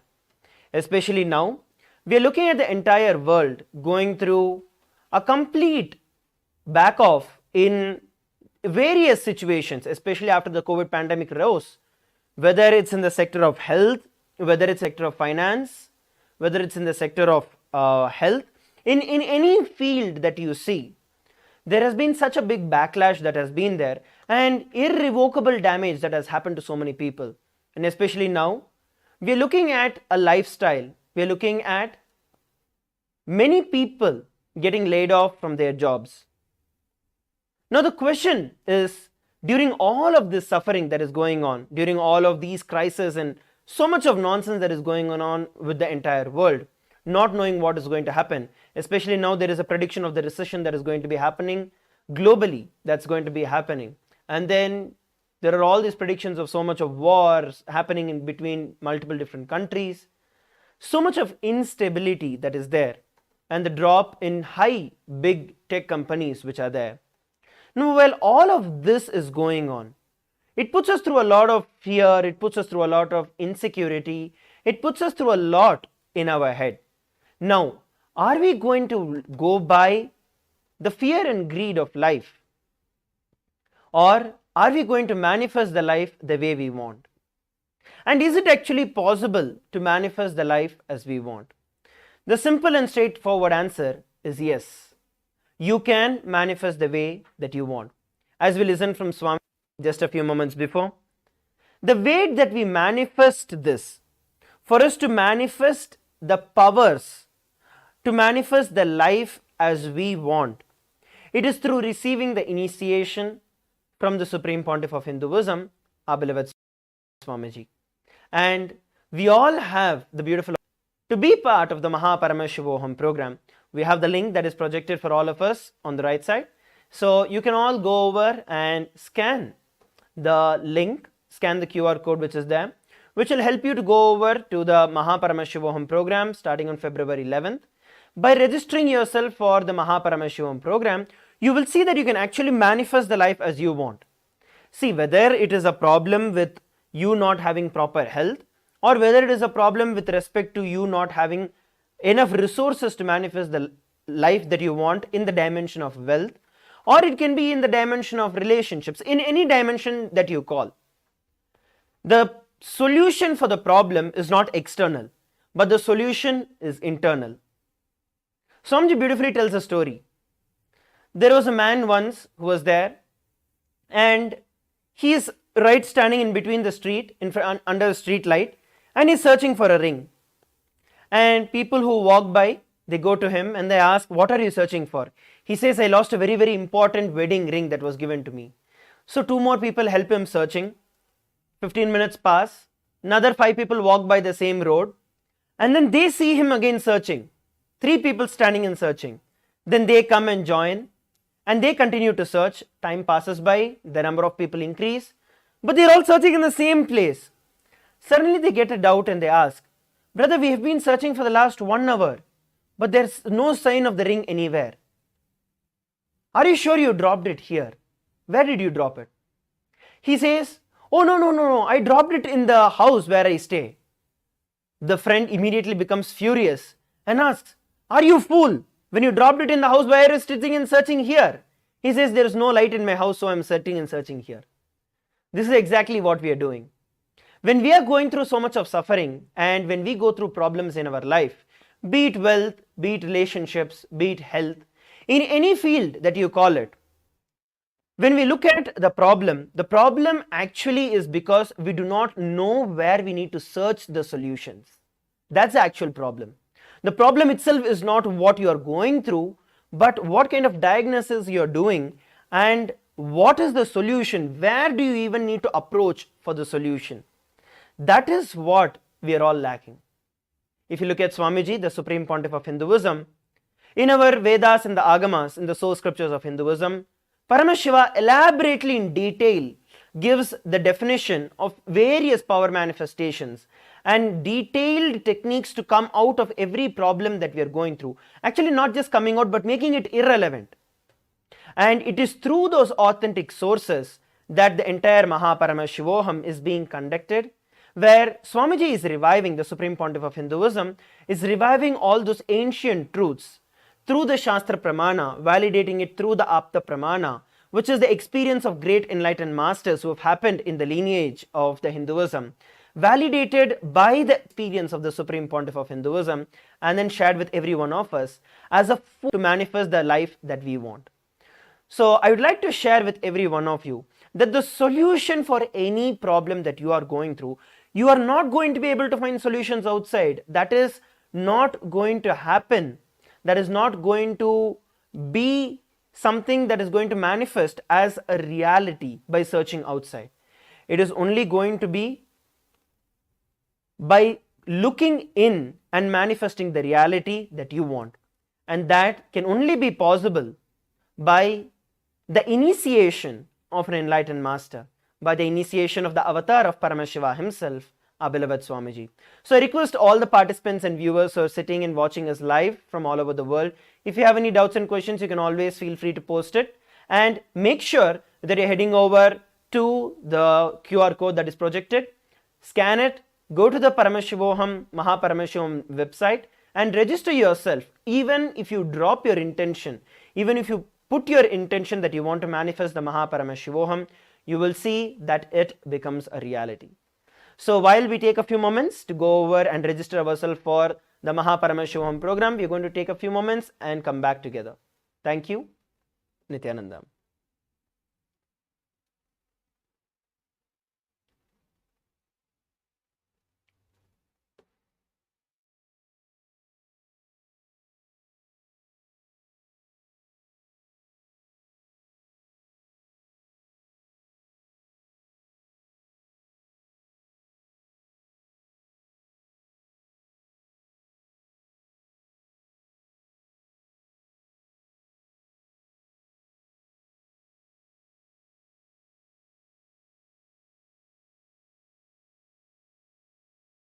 A more intelligently connected world leads to a brighter future.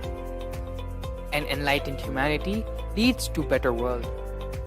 During the Paramashivam program, we help people to discover their superhuman possibilities and help them to find and achieve the true purpose of their birth by giving them the techniques, practices, and methodologies from the Vedagamas, the original source scriptures of Hinduism. The Supreme Pontiff of Hinduism is reviving the ancient original Vedas and Agamas in all its glory, in a user-friendly way for the modern mind. The Supreme Pontiff of Hinduism is transforming human, reviving, initiating, and replicating the 463 powers from the Agamas revealed by Paramashiva.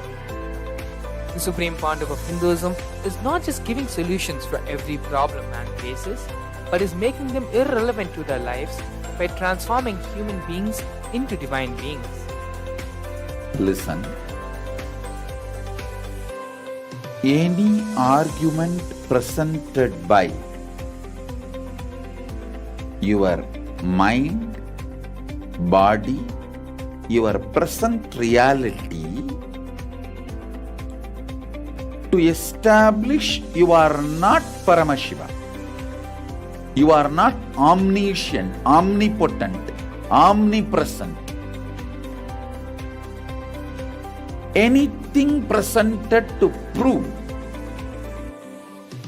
you are not Paramashiva is illegitimate. Decide this. This is super determinism. Understand? Anything you declare as illegitimate will lose power over you, will die in few days, few minutes, maybe in few weeks, whatever few days it takes. It will not have power over you. Understand, this is the method for sudden enlightenment. This is the method for sudden enlightenment. It happens by the Shaktipada. Here Paramashiva is sitting to tell you all, you are Paramashiva, you are me, with Shaktipada and Shaktinipada. The Dvitiya Vijnasa Krama is an extensive and thorough yoga sequence to prepare your body to receive the experience being given by the Supreme Pontiff of Hinduism. Through the yoga, which is aligned as per the source scriptures laid down by Paramashiva and the Agamas, you break all the impossibility in your body and in turn break the very cognition of impossibility. The program leads you to go beyond your human frame and limiting human ideas, which prevents you from living your highest possibility. I will reach you wherever you are, whichever corner of the world you may be. I will reach you with enlightenment. I tell you, I am not here to prove I am God, I am here to prove you are God. Don't wait to become divine. Register now at paramashivoham.org.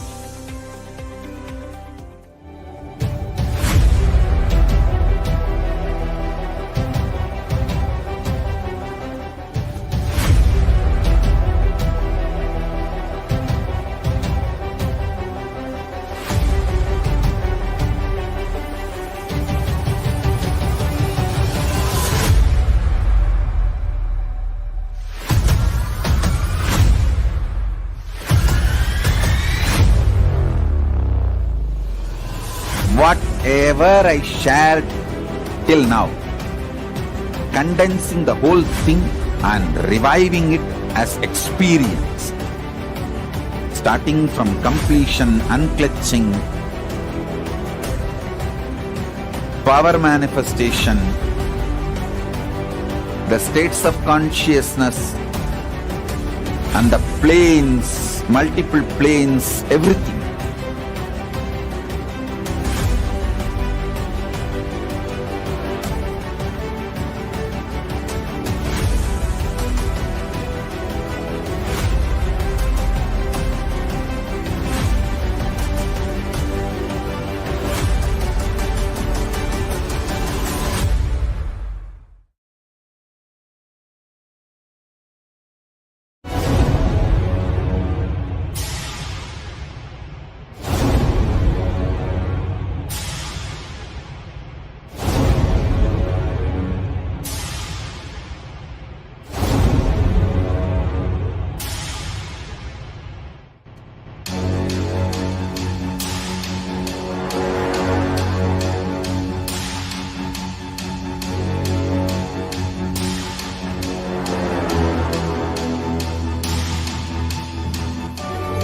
understand, literally last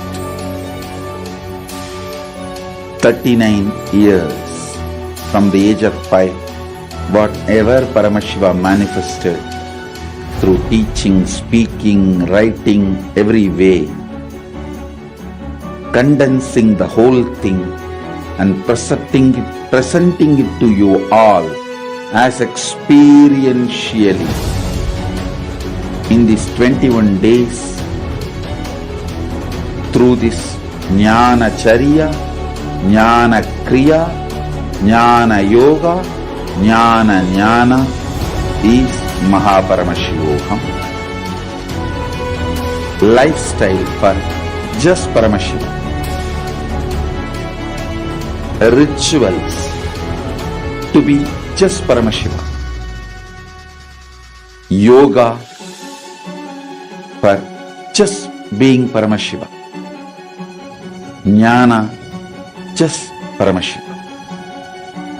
This Mahaparamashivoham is like literally the ultimate journey in a most safest way.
नित्यानन्दं परमसुखदं केवलं ज्ञानमूर्तिं द्वन्द्वातीतं गगनसदृशं तत्त्वमस्याधिलक्ष्यम् एकं नित्यं विमलमचलं सर्वदी साक्षिभूतं भावातीतं त्रिगुणरहितं सद्गुरुं तं Namami.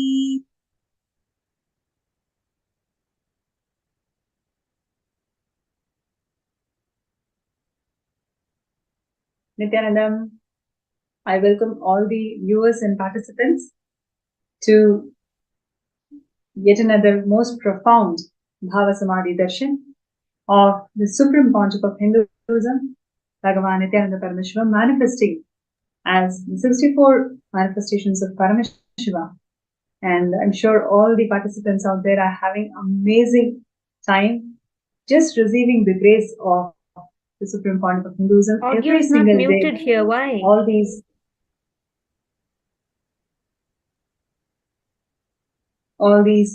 powerful experiences we've been having every day. And today, before we get into the most powerful darshan, this segment is going to focus on one of the very important contributions of Kailasa, the disaster management strategy that the Kailasa has deployed in the recent times that has actually been welcomed by the United Nations itself. The multilateralism approach that the Supreme Concept of Hinduism has guided Kailasa to adopt for the global pandemic, world pandemic, COVID-19, how the response mechanism of Kailasa has endured literally zero infections and zero death during the global pandemic. The whole methodology and the strategy has been welcomed by the United Nations, and a report has been published in its in the forum, and this particular approach leading the world in terms of having a clear response mechanism whenever a COVID pandemic 19 or similar such events happen. What is the Hindu way to encounter these pandemics? And it is going to be a very interesting segment where we can literally see the vast differences in how the world encountered COVID as opposed to how Swamiji made Kailasa to encounter COVID. It's done something so phenomenal. And that is the very reason of why there is zero infections and zero death in all the Kailasas around the world. So, with no further delay, let us enter into the segment. Firstly, I would like to share with all the viewers that on March 11th, 2019, World Health Organization had declared to the world that we are all under the clutches of this pandemic virus COVID-19, and which started as a normal infection in Wuhan city in China. Literally, it spread from one city to the entire China, and then from China to different parts of Asia, and then to different parts of Europe, and then America. Literally, every single country in the world started having COVID-19 infections from people. So initially, what was the methodology that was adopted by people around the world is mainly to isolate the people who they suspect as the carriers of this COVID-19 and ensure that these people are getting the best treatment. So this was the first response that the world had to encounter a pandemic. But Swamiji gave a beautiful vision of how this response mechanism of COVID-19 has to be. So he created Kailasas around the world at a multilateralism approach in which, right from isolation, right from sustainable agricultural approach, right from providing food, education, internet, all the facilities within those decentralized communities in such a way that people do not have a reason to go and communicate and spread the disease in the neighborhood. So the whole approach was so encompassing in terms of safety, health hazard, and also empowering the mental health of the people in every little way. The whole approach that Swamiji adopted in all the Kailasas around the world is definitely very advanced, and that is why it has given you the results of zero infections and zero deaths over the last 2 years. So in this segment, we will be also having a couple from Canada who actually was part of this multilateralism approach facility, one of the COVID facilities that we had in Adi Kailasa, and who literally got benefited from this entire COVID facility that Swamiji had created. So before we go into that segment, I just would like to share with all the viewers that Kailas is leading the whole world in every level.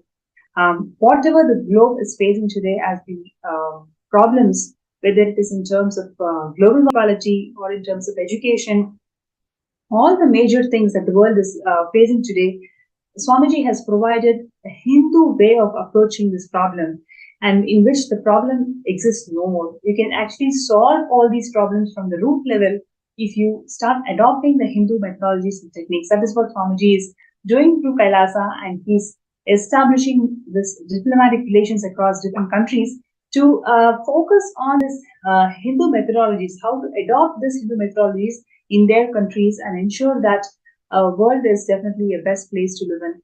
So if you want to support this mission, you can definitely sign up as sksjp.org/contribute.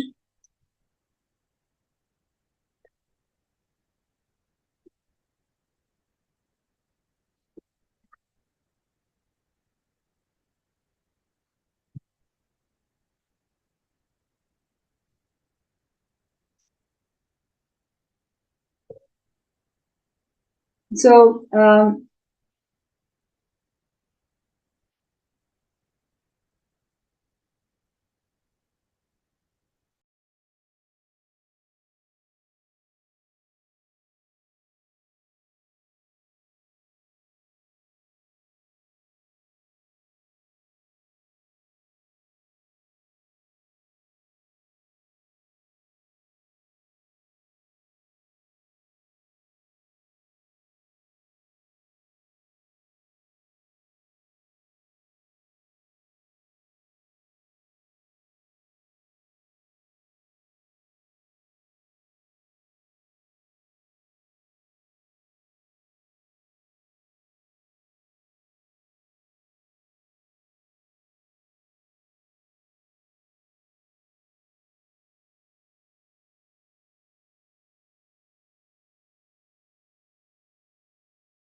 So,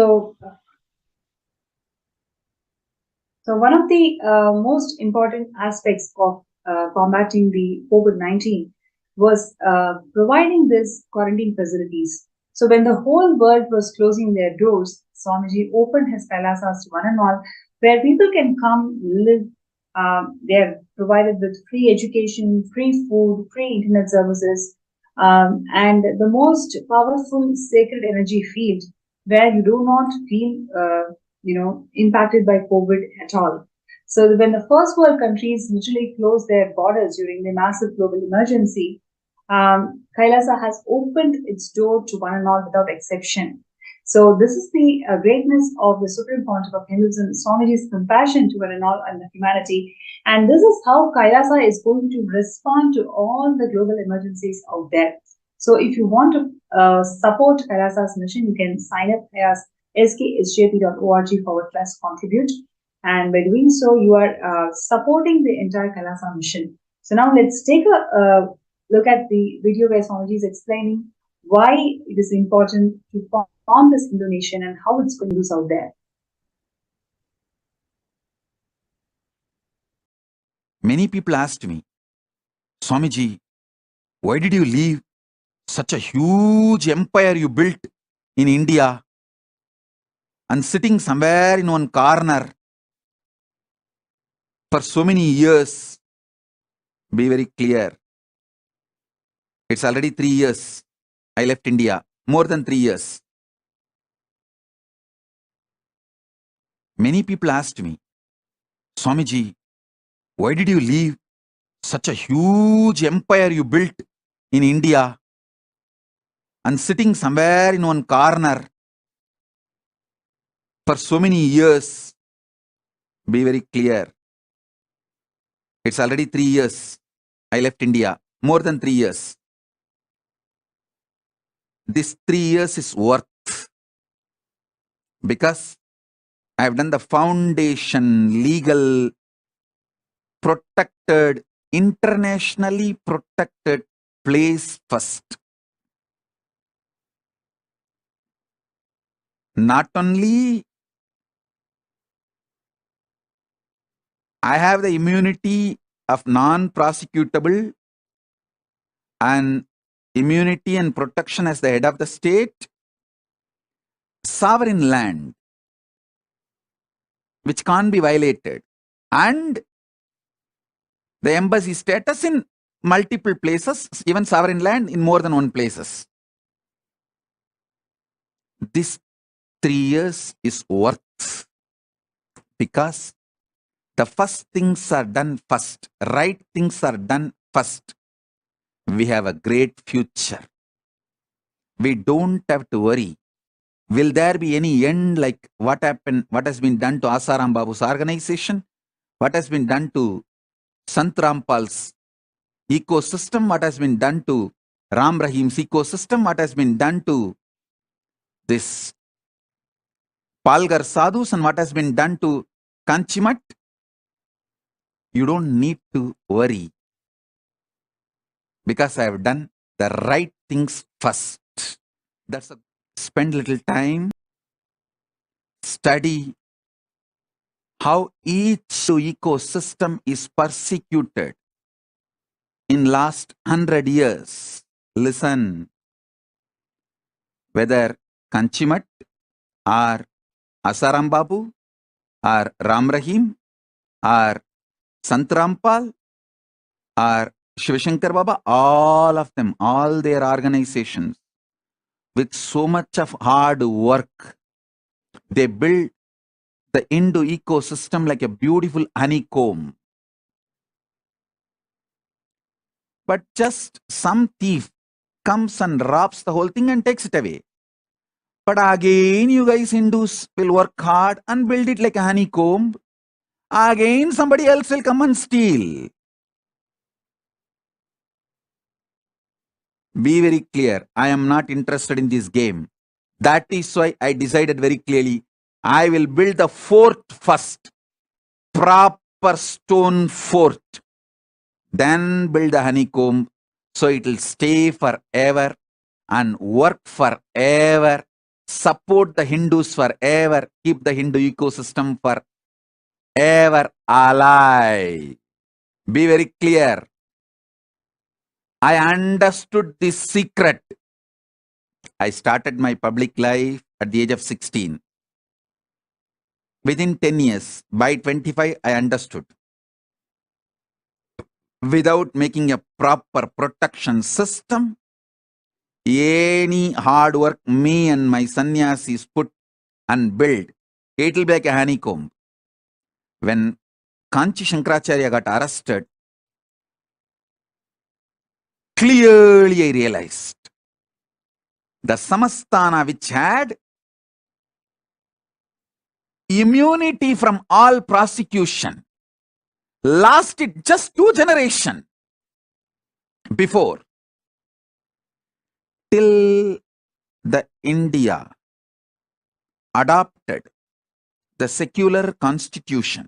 Chimat, Madurayadinam, all of them had immunity from all prosecution in writing, legally valid, from the British government till the British time.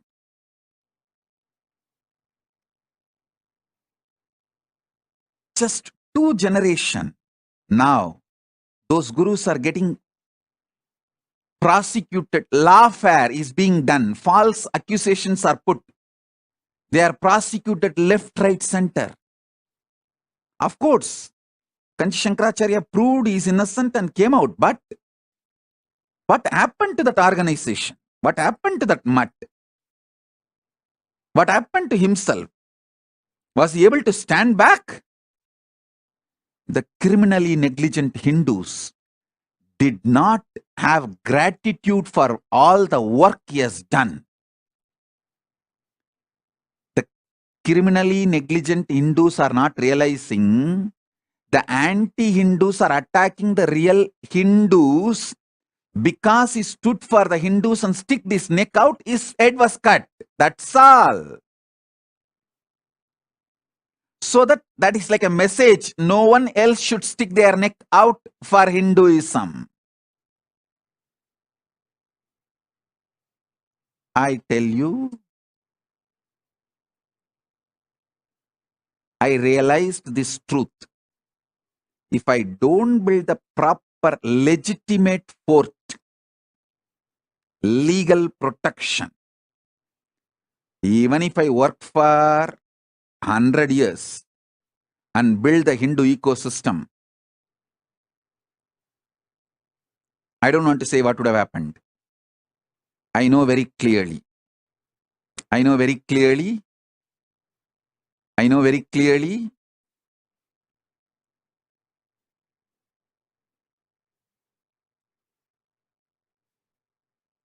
I wanted to tell all my disciples,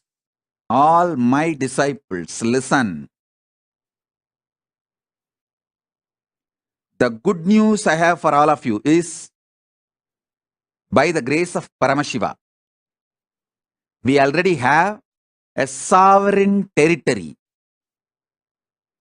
in more than one place for Kailasa and diplomatic relationship with many countries for Kailasa, and I am safe. We are going to be safe forever. That is the good news I have for all my disciples. So all your effort, you are all putting time, treasure, talent and building this Kailasa will be useful forever. It cannot be hijacked, destroyed by anyone, because I made a proper foundation protection fortress, building the honeycomb. I did the first things first. Be very clear. Be very clear. First things first.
Understand?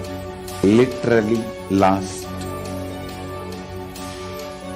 39 years from the age of 5, whatever Paramashiva manifested through teaching, speaking, writing, every way, condensing the whole thing and presenting it to you all as experientially in these 21 days through this Jnana Charya, Jnana Kriya, Jnana Yoga, Jnana is Mahaparamashivoham. Lifestyle for just Paramashiva. Rituals to be just Paramashiva.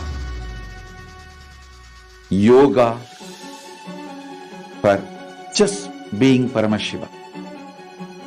Jnana just Paramashiva. This Mahaparamashivoham is like literally the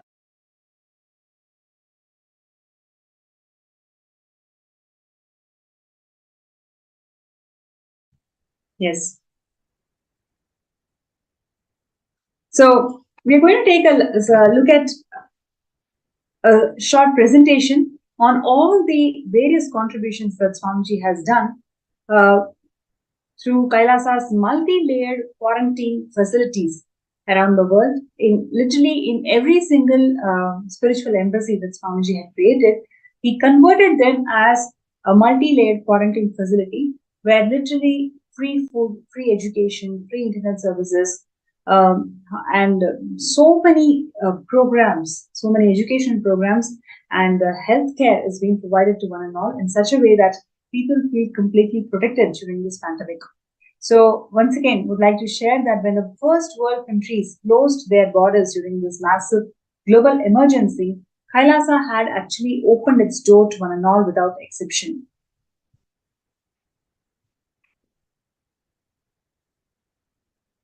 And Swamiji, revealed through Parashakti readings that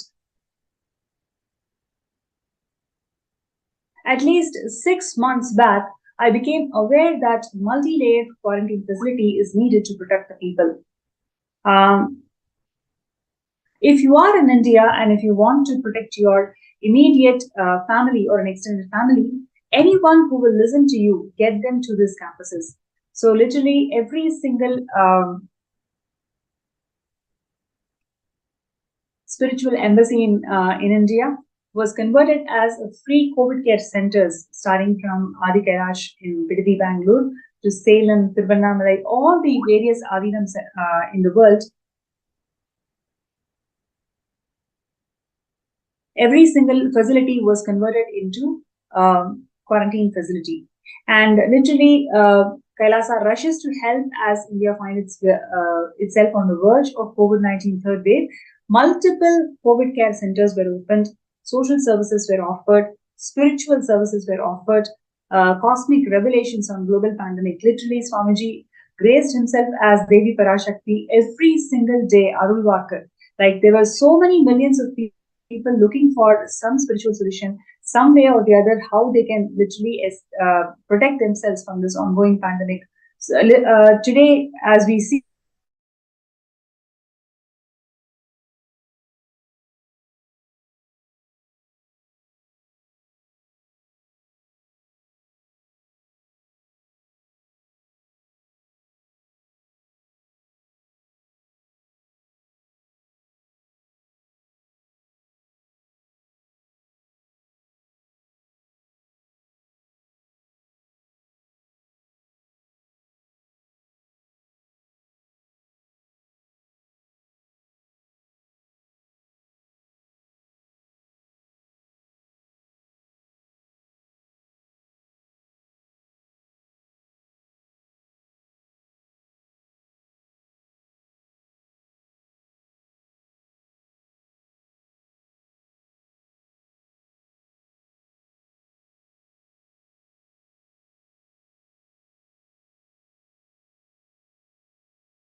Understand?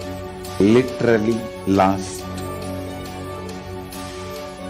39 years from the age of 5, whatever Paramashiva manifested through teaching, speaking, writing, every way, condensing the whole thing and presenting it to you all as experientially in these 21 days through this Jnana Charya, Jnana Kriya, Jnana Yoga, Jnana Jnana is Mahaparamashivoham. Lifestyle for just Paramashiva. Rituals to be just Paramashiva. Yoga for just being Paramashiva. Jnana just Paramashiva. This Mahaparamashivoham is like literally the ultimate journey in a most safest way.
Understand?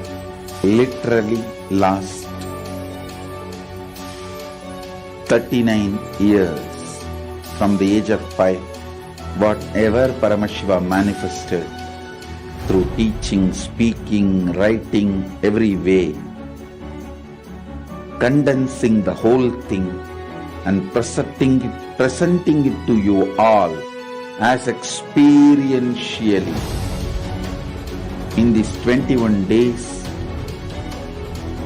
through this Jnana Charya, Jnana Kriya, Jnana Yoga, Jnana Jnana is Mahaparamashivoham. Lifestyle for just Paramashiva. Rituals to be just Paramashiva. Yoga for just being Paramashiva. Jnana just Paramashiva. This Mahaparamashivoham is like literally the ultimate journey in a most safest way.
Understand?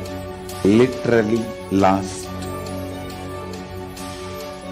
39 years from the age of 5, whatever Paramashiva manifested through teaching, speaking, writing, every way,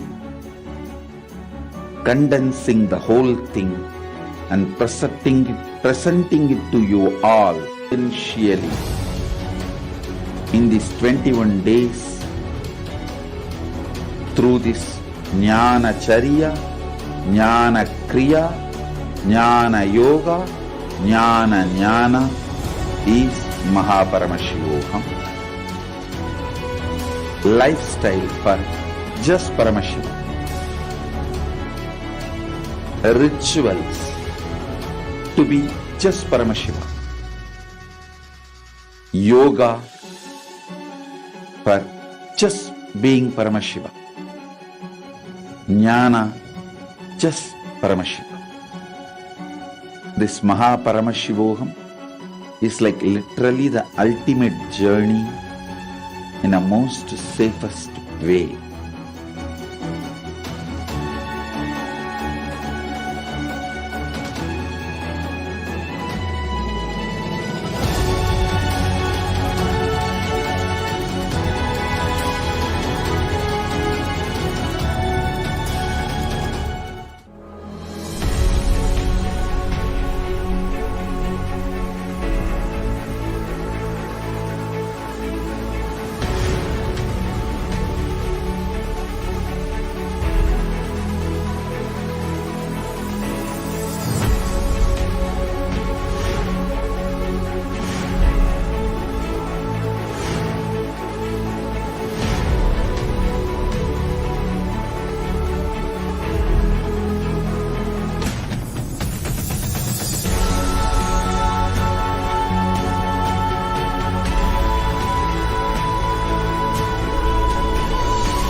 Understand?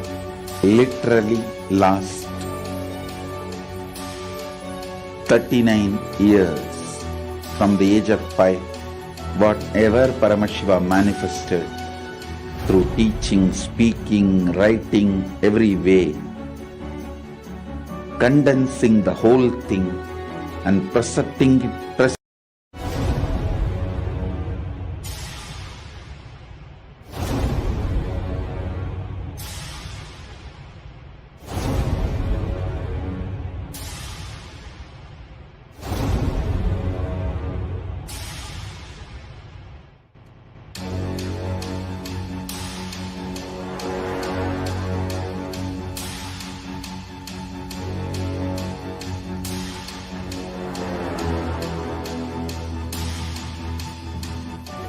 understand? Literally last 39 years from the age of 5, whatever Paramashiva manifested through teaching, speaking, writing, every way, condensing the whole thing and presenting it to you all as experientially in these 21 days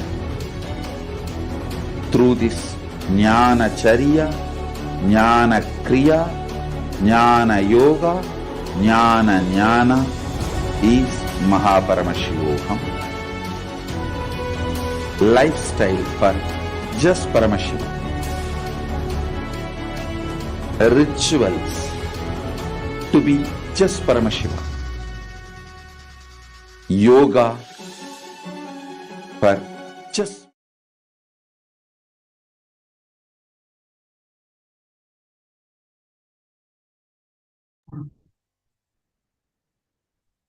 Sorry, really apologizing and sorry for the technical glitch. Completing with all the participants. And now let us continue with the segment where we have been discussing about the various contributions of the Supreme Pontiff of Hinduism in terms of protecting the world from the clutches of COVID-19, and a number of free social services that includes free medical care, all different forms of medical care, whether it is allopathy, Ayurveda, Siddha medicine, every single natural way of countering the pandemic was provided to one and all in the COVID care protection centers of Kailasa. And there were enough fire safety equipment, maintenance, accommodation was provided to one and all, emergency ambulances, free food, free education, free internet services, organic farming. Number of groceries were collected to encounter the pandemic effects. So all these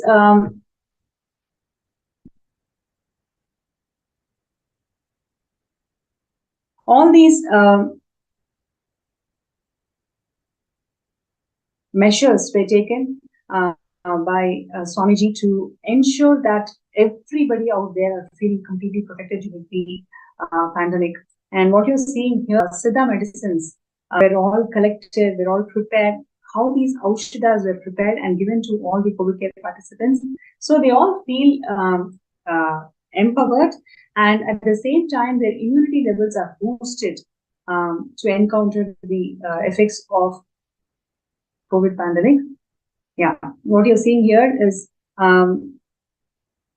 special herbal drink was prepared in the Kailasas around the world, and every single day, under the guidance of Swamiji, these Aushada, these herbal drinks were prepared and given to all the participants.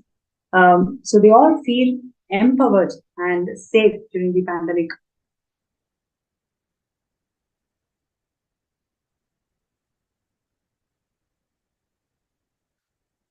Yes. So,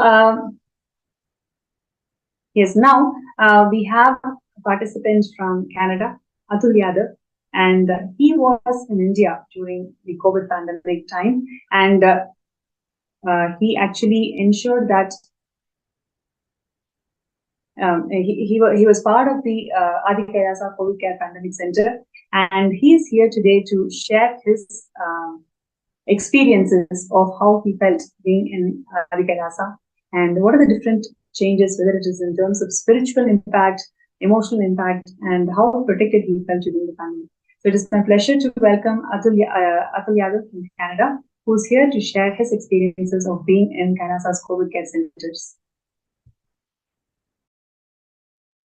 Nithyananda Ma, thank you so much. It's a pleasure to share my experiences with the group. It was really, I would say, magical initially, and then the magic was so many that it was a part of my life. It ended up being a part of my life in the end. So I could not believe the way things were happening. For example, before we even went to live inside, we just visited 4 months back. And obviously we could not go inside because we didn't have test and there were rules to stop at the gate. So we asked Maharaj to give our offerings for the deities. So Maharaj said that come next time. And we were like, we are going to Canada in a couple of weeks. We won't come. So he said, you will come, Ayya. So I couldn't believe at that time what he said, but then we ended up living there for 45 days, 4 months later. So literally, I mean, I'm a very logical man. I'm an engineer by background, and I think everything by logic, step by step. And after living there for 45 days, I'm a different person. I believe in magic now, and it's a part of my life. So the logic has really disappeared, and it's more about magic now. Swamiji can do anything, and we start our planning with Swamiji and Kal Bhairava in every part of it. We, when we eat food, every time I offer to Kal Bhairava, imagine I'm in Adi Kailasa and I offer at his feet and then we eat. So this has been a part of our life, and there's been magic from day one till today in terms of simple things like, getting a job days back. So before this experience, I would stress about it, about the experience. And after coming from Adi Kailasa, I don't stress anymore. I think very strongly that Swamiji is taking care of me in every part of my life. So with this strong cognition, everything is so taken care of. You feel that Swamiji is there in every part of our life. He also blessed us with enlightened babies, and we are on the way. It's 5 months. So he only plants the intent and then he takes care of it. So I just go with the flow, me and my wife, and everything is manifesting so beautifully that you just have to be a part of it and enjoy the journey. That's what I can say. So many blessings. I mean, when I just entered inside, I got a colored dream that Swamiji is, putting kumkum on my forehead, and there's this Kalash Yatra, and I had no idea what that was. Then I discussed next day with, and this is a typical welcome which takes place with Kalash Yatra. So it has been magical from day one till today, I would say. We got our visa. We were in a tight situation when we went there. And almost every week we broke down in terms of the stress we had. And magically, someone will just appear and help us with that situation. They will do a third eye scans and inform us that things will take care automatically. And every time we fell into stress, someone was there, or someone will appear from somewhere and they will just take care of us. So I would say it started with unbelievable things, which was magic. Now, it's part of my life, and I'm really thankful that I was there. It was magical, and whenever I could, I would definitely go there. And it's a part of my play in my home now, Kailasha ecosystem. I wake up with that cognition, sleep with that cognition. We visit Kailasha Toronto here quite a lot. So it has been a magical journey so far.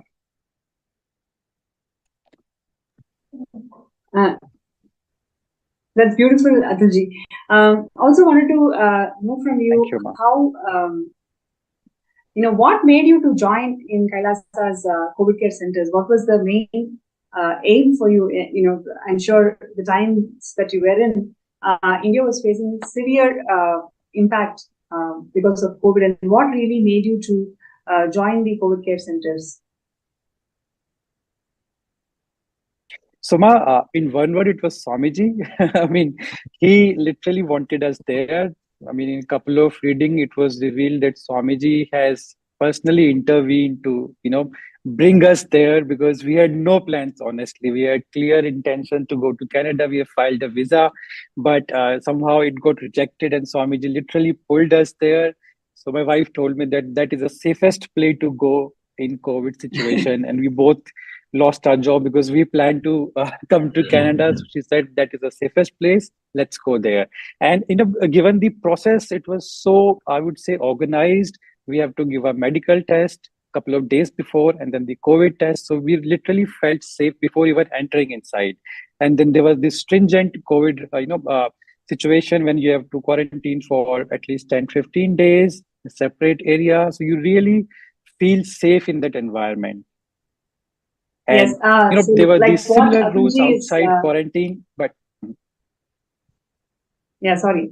So just want to add, Atulji, see, the entire process of how the participants were isolated, having a double-layered quarantine, where you get all the supplies in first-level quarantine, and the second-layer quarantine where the participants and all the inmates, everybody stayed is completely, isolated from the rest of the world.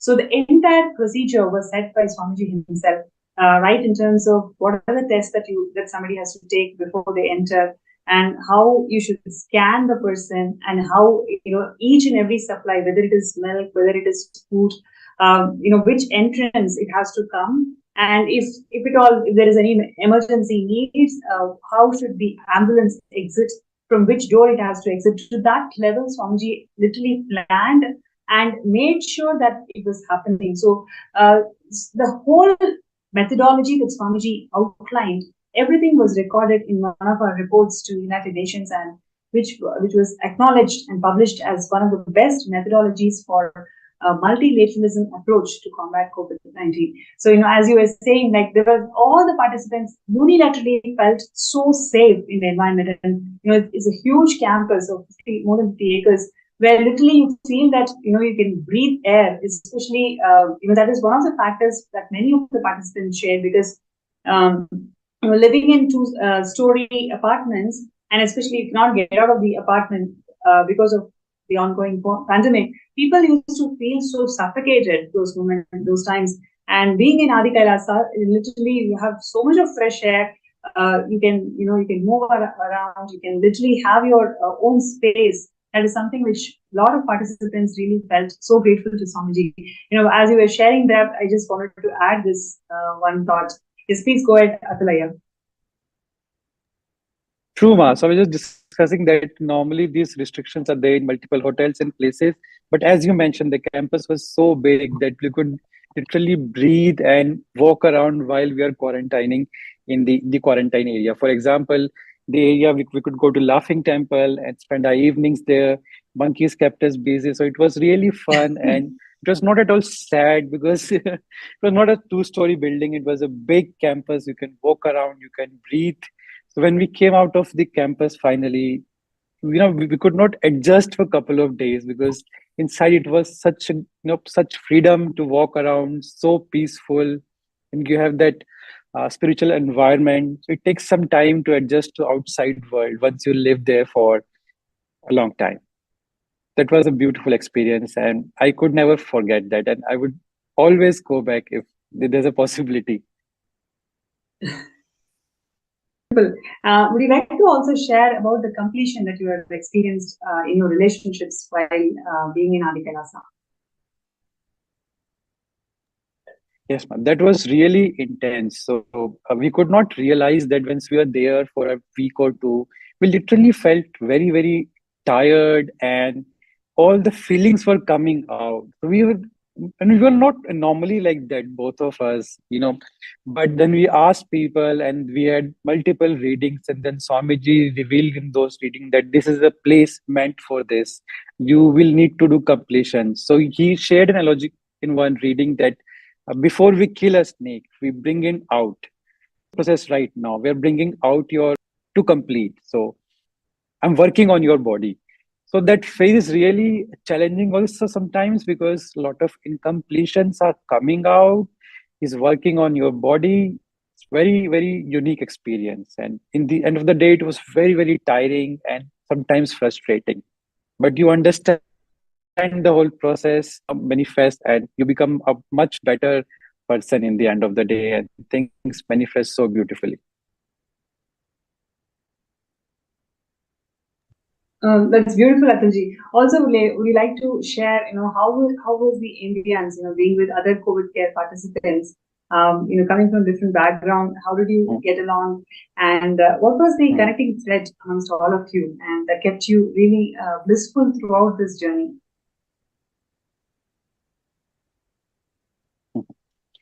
So, Bob, obviously we are from different states. Languages also didn't match sometimes, but the connecting thread was Swamiji. Everyone, when we talk about Swamiji, his magics in our life, we feel so lively, and we share with each other, and that gave us really energy and the power to drive through the day because we were quarantined, living separately.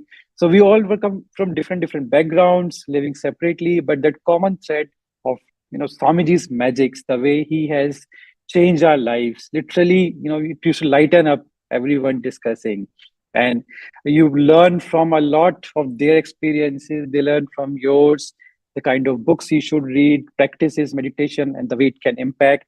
And it has really changed. For example, there were devotees who can talk to deities just closing their eyes, and it was really magical. And then you believe in things more and more, especially for me because I'm an engineer. So I drive everything. I used to drive things from logic, and now it has completely changed. So, I mean, people are talking about normal living with magic there, talking to deities while just closing their eyes. Some, for example, when Ayya, he was diagnosed with cancer 20 years back, and he was still living happily with Swamiji. So those things really defy logic, and then slowly you accept that logic is something very small when it comes to Swamiji. He can do anything. And those discussions with people while in quarantine, while outside, walking just in the campus, really goes with us and guides us. And I'm still in touch with a lot of them. They guide me with reading, with talking to Swamiji. It's beautiful. That's really nice, Arya. Also, would you like to share your experiences in Adi Kailasa temple? That is one of the other important contributions that Swamiji had given to the world, where literally all the temples around the world were closed, but literally in Adi Kailasa, every single day we used to have Brahmotsavam, such a grand celebration.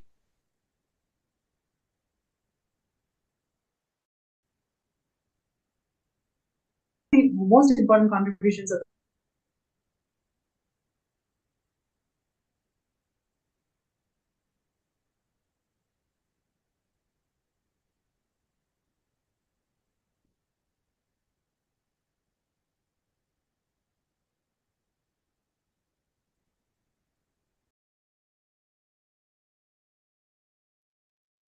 Sure, Ma. So I've only seen temple puja in the YouTube videos and in Zoom. So that was a very different experience for me, honestly. Going to temple for the first time, deities and the Kalpataru Vriksha behind it was, I would say, meditative. Sit under the tree and just relax. I mean, there were no thoughts.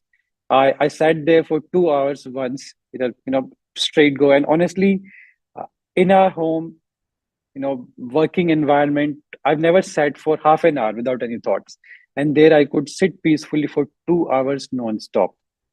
There was no discomfort. I was just in a blissful state. So that was a very different experience. The deities were so lively. And luckily, I got the chance to do Abhishekam of a lot of deities. And that is something I can never forget. I did Abhishekam of Kalbhairava, Guru Dakshinamurti, Devi, Swamiji. And that is one experience which was so powerful that it's difficult to describe. And at that time, I was quite new in the ecosystem. I was witnessing something which I could not experience. I could not explain in words. And now I feel so fortunate at Abhishekam. It was really, really a strong experience in terms of spirituality. And, in just 45 days, I was a different person. I came out of Adi Kailasa.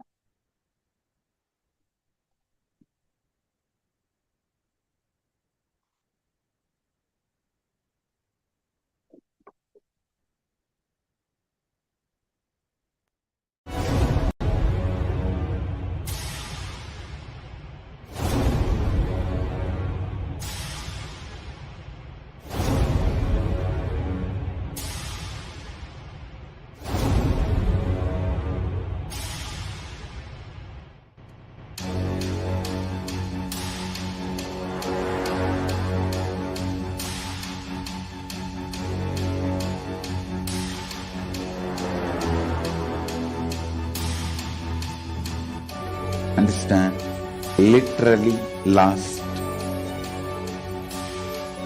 39 years from the age of 5, whatever Paramashiva manifested through teaching, speaking, writing, every way, condensing the whole thing and presenting it to you all as experientially in these 21 days through this Jnana Charya, Jnana Kriya, Jnana Yoga, Jnana is Mahaparamashivoham. Lifestyle for just Paramashiva. Rituals to be just Paramashiva. Yoga for just being Paramashiva. Jnana, just Paramashiva.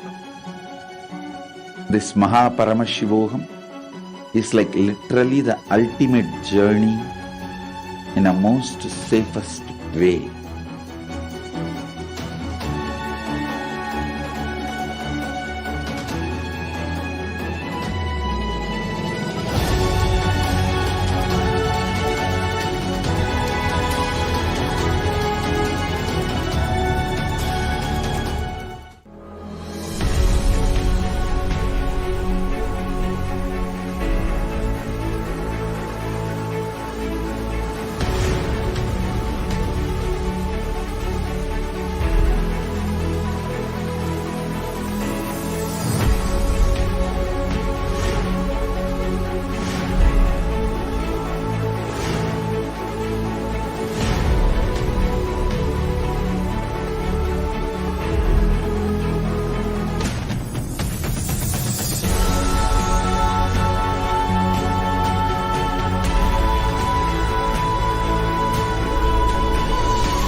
You will become Paramashivam.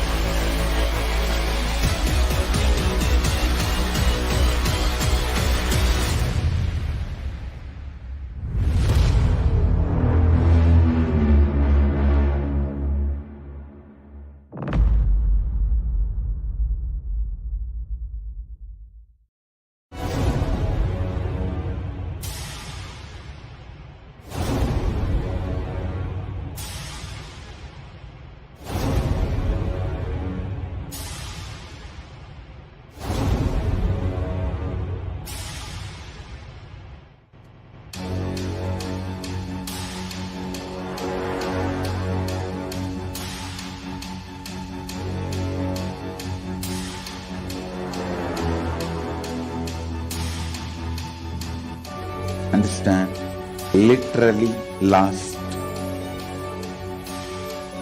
39 years from the age of 5, whatever Paramashiva manifested through teaching, speaking, writing, every way,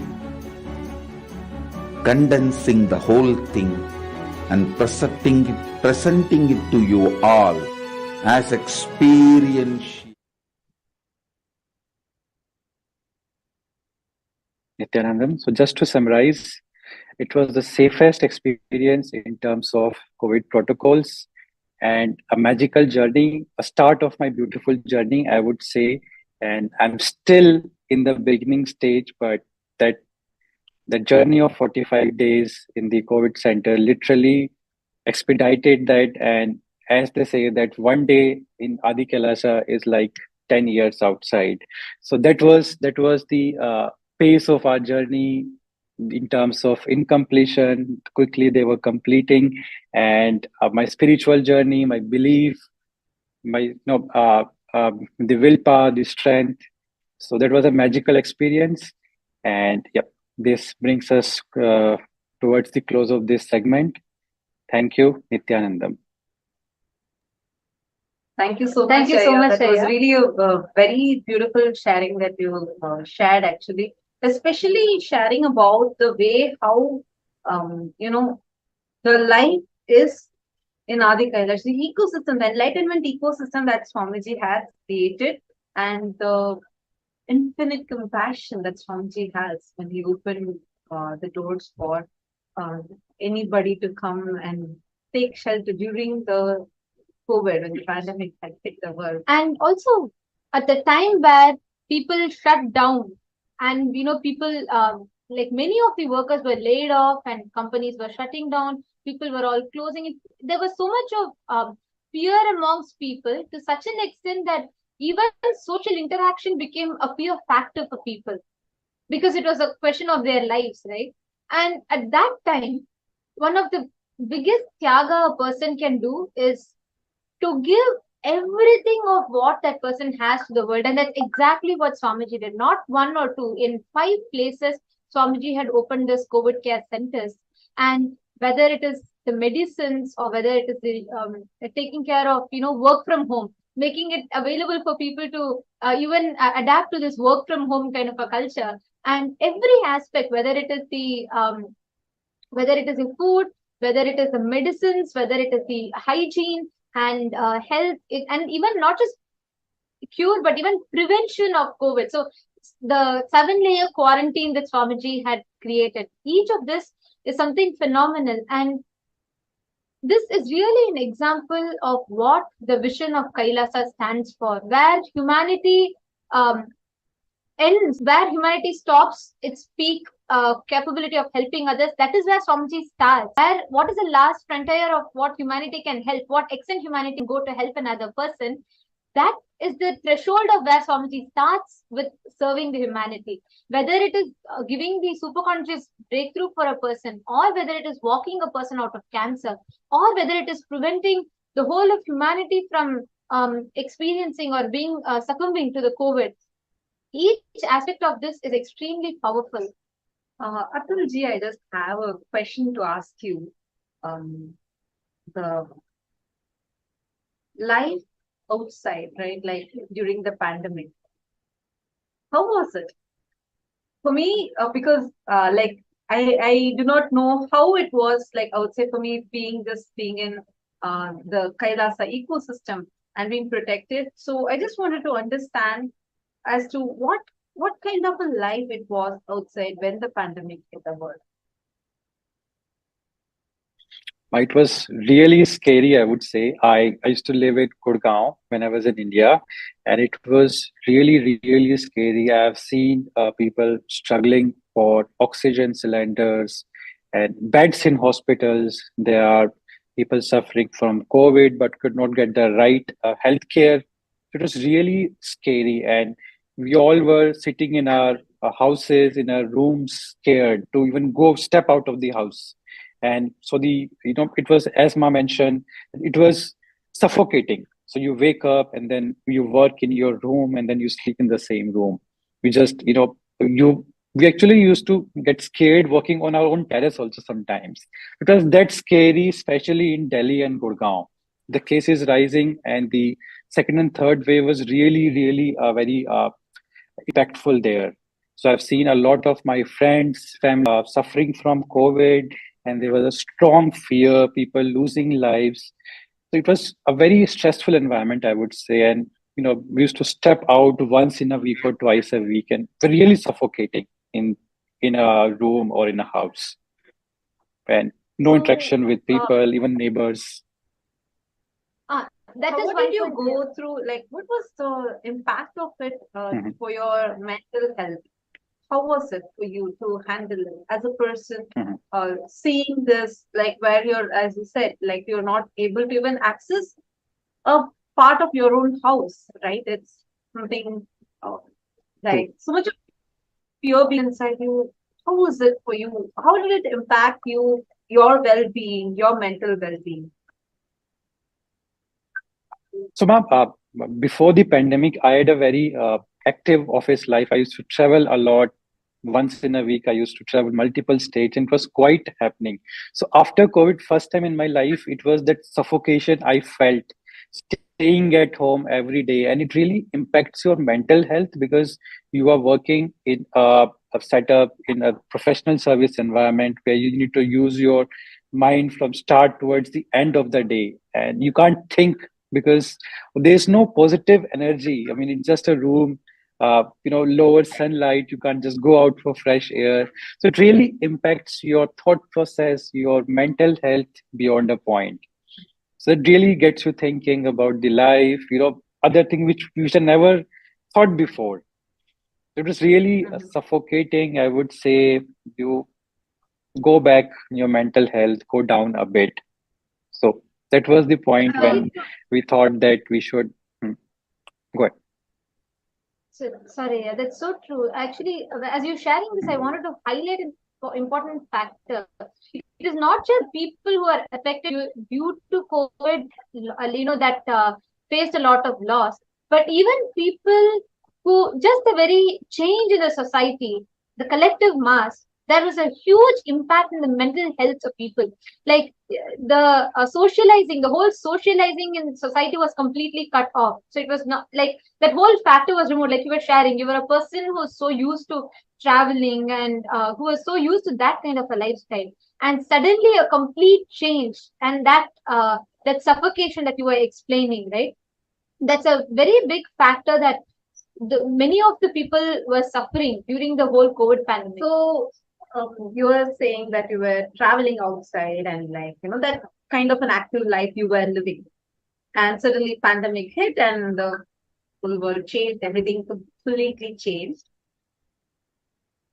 And when you came to the Adinam, right, living in this enlightenment ecosystem that Swamiji had provided, even there, you were not traveling, you're just going to be there in the enlightenment ecosystem. What was it that was so phenomenally different for you? Because earlier you were mentioning how that actually helps you emotionally, spiritually, and strengthens you from the inside.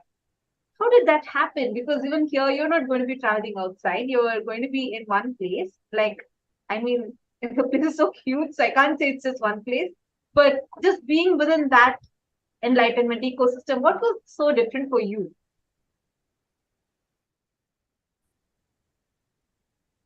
That's true, Ma. I mean, when we went inside, we didn't come out for 45 days. You were right in that way that 45 days. You were right in that way that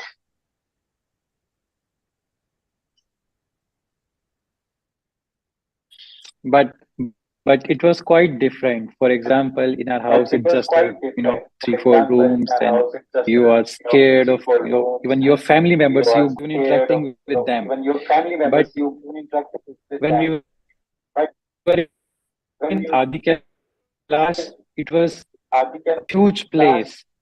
As I mentioned earlier, there was this spikes.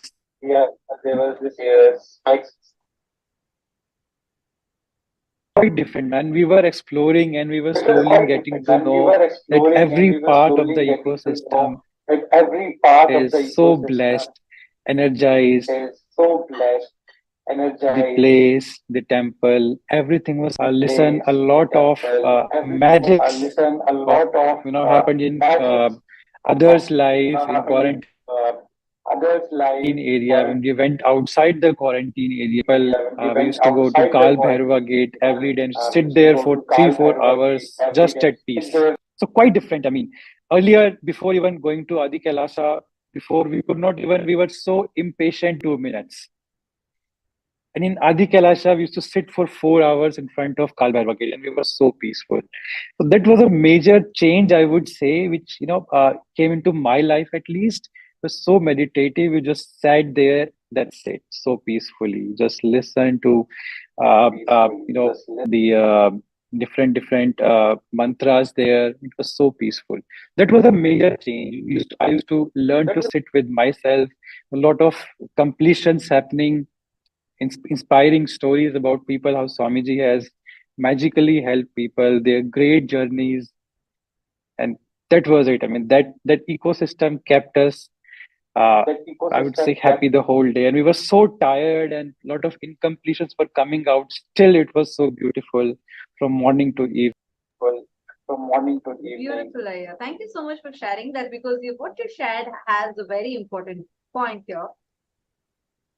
Today, so much technological advancement.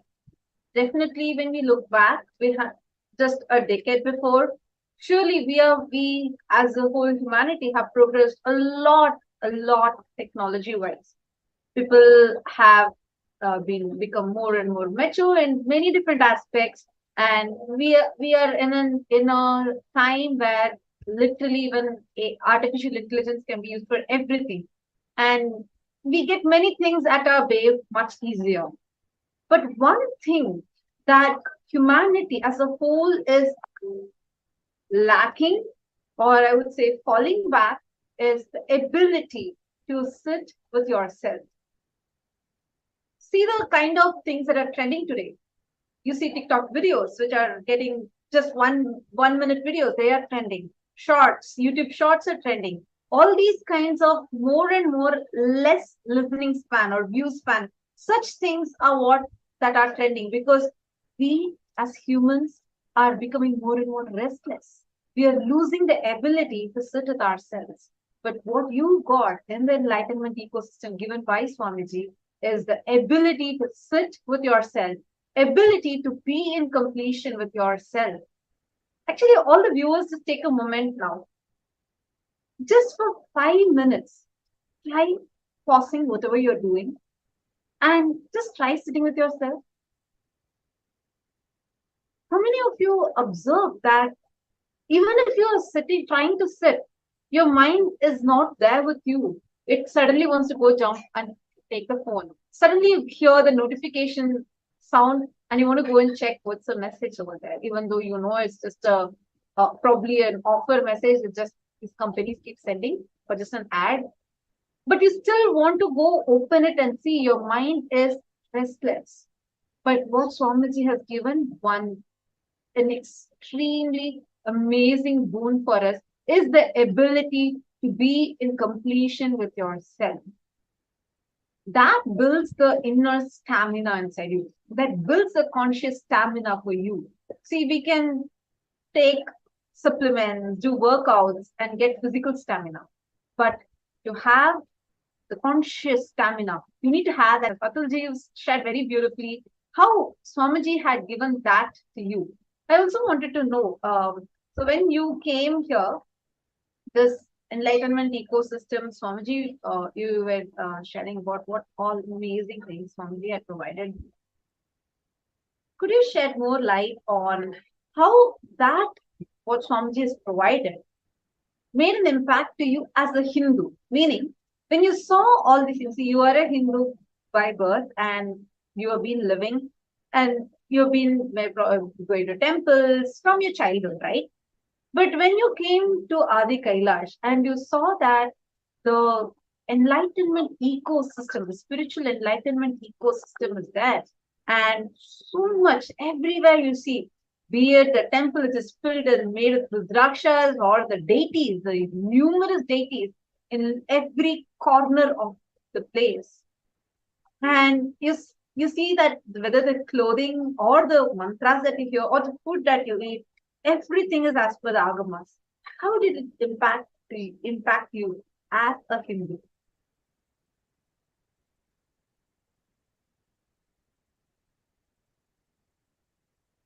So, honestly, before going to Adi Kailasa, I'm a born Hindu, but the definition of Hinduism was quite superficial for me. I mean, for me, being a Hindu was doing puja, going to temples sometimes, and the extreme case was doing meditation and just have small uh, mental satisfaction. That was the highest bar I could think of as a Hindu, as experience I can experience as a Hindu. But when I went to Adi Kailash, I was shocked to understand that Hinduism is a lively ecosystem which is beyond just few minutes of mental peace. It was beyond just chanting few mantras. Understanding those mantras was really, really so impactful. And as Swamiji mentioned, I mean, I never believed in this magic before Adi Kailasa.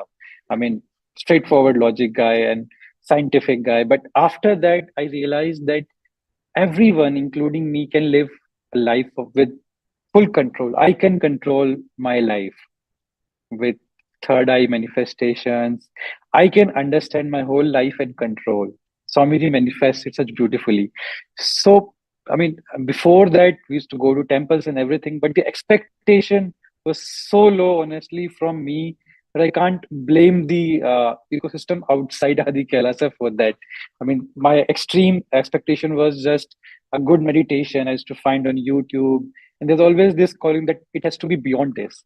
But when I was in Adi Kailasa, I was shocked that it can be so lively. The deities were so lively that I could feel the energy. I could feel the energy in soil, in just walking in the place, sitting in front of Kal Bhairava for so many hours. I could feel so powerful that now I control my life. I mean, I just ask Swamiji and he just manifests for me.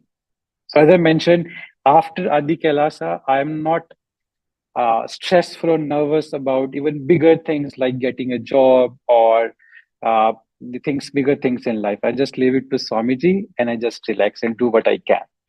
That's a major change in terms of the way I view the ecosystem now and before. Actually, just to add to what you were sharing, right? One thing is Swamiji Swamiji is so lively. You were sharing how like everybody thinks Hinduism means, at least it's a very common understanding that we have, a myth I would say, that it means you just you just sit, like close your eyes, do meditation, and that's Hinduism. But it's only Swamiji who is so full of life and so cool. Like any age person, be it a small kid to an extremely old person, anybody can easily relate to Swamiji. And the most important factor here is that it is so easy for us to say, hey, I'm a Hindu.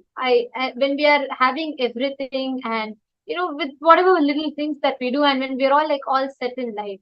But during the crisis, when you face things where literally people's lives were at question at that point in time during the COVID quarantine, and at that time, that is the real time that how a person responds to in a crisis is how that person really is. And here, Swamiji had actually opened up all of Swamiji's, literally his adinams, his monastery campuses for everyone. Swamiji said, no matter if you are a Hindu or you're a Christian or you're a Muslim, it doesn't matter. Or you're from whichever country. All it matters is stay safe, stay alive, and be healthy. And you just come and stay here in the campus. I will provide everything for you, right from your internet, right from your food, everything I'll provide it for you. That was a very important lesson for humanity to learn, that how Swamiji made the whole thing happen. And also, just to add to this, now see, once we experience something, right? See, now maybe 100 years before, your ancestors, they sacrificed so that what they are experiencing as Hinduism at least can be kept alive, so that now you can enjoy its benefits. Now, seeing the way how Sanatana Hindu Dharma is getting persecuted, and anybody that is standing up for Hinduism gets persecuted, like how Swamiji has been for a decade-long persecution that Swamiji has been facing, and despite of which Swamiji is working and making Kailasa happen for us. A very important thing in this is we need to take responsibility for what we have gotten. The benefit that we receive should be experienced by the next generation. And for this, actually forget next generation. Even just 5 years down the lane, if you want what you're experiencing now to be alive, it is very important that you take responsibility for this. See how cool it is, right? Like right now, we are sitting and manifesting powers. Who would have known? Atulji, you've been in a, like, okay, you're born Hindu. Did you ever imagine that in this century we could ever manifest powers? Forget century, in this yuga, would you have ever thought that we could manifest powers? Absolutely, like it's not even a part of our cognition. But see what Swamiji has gifted to us. What Swamiji has revived and continuing to revive.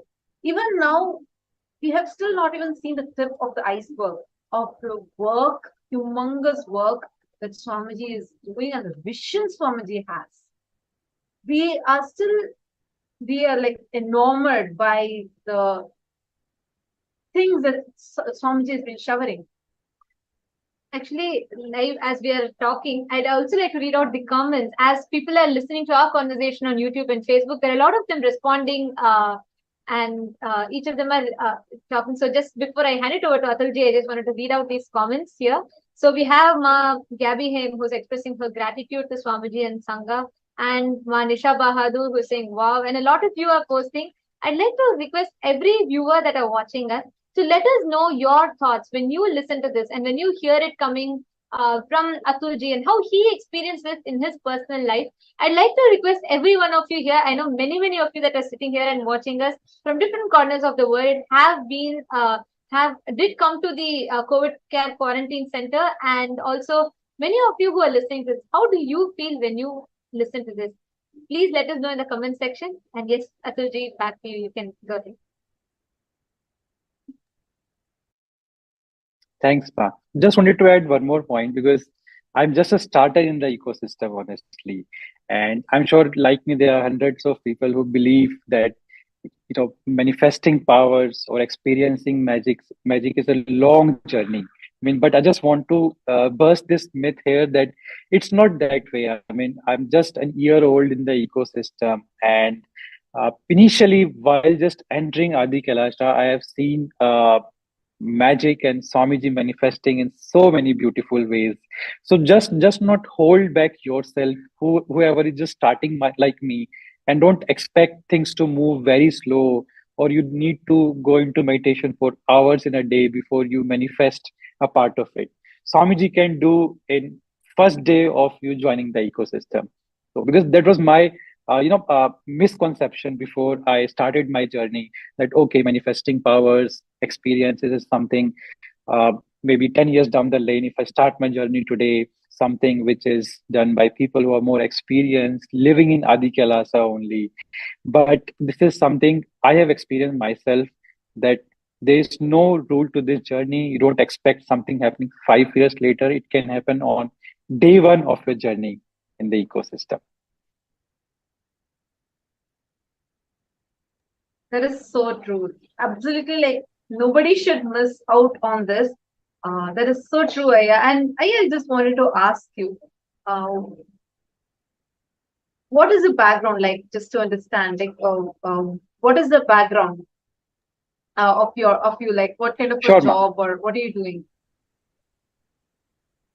So, ma'am, basically, I did my BTech from IIT Delhi, and then I worked with PwC India for 7 years. So, I am a tech consultant. So, as Ma mentioned, AI possibilities. So, I work in that field. So, basically, AI, ML, and I've advised government in India on a lot of issues. How can data and analytics improve the life in terms of the social space and consulting? So, I was an advisor to government and private sector in data analytics space back in India. And now I just finished my MBA from Canada and will starting a job soon in the data analytics domain. So, a typical, I would say, template in India, you do your BTech and then a job and then you go for MBA.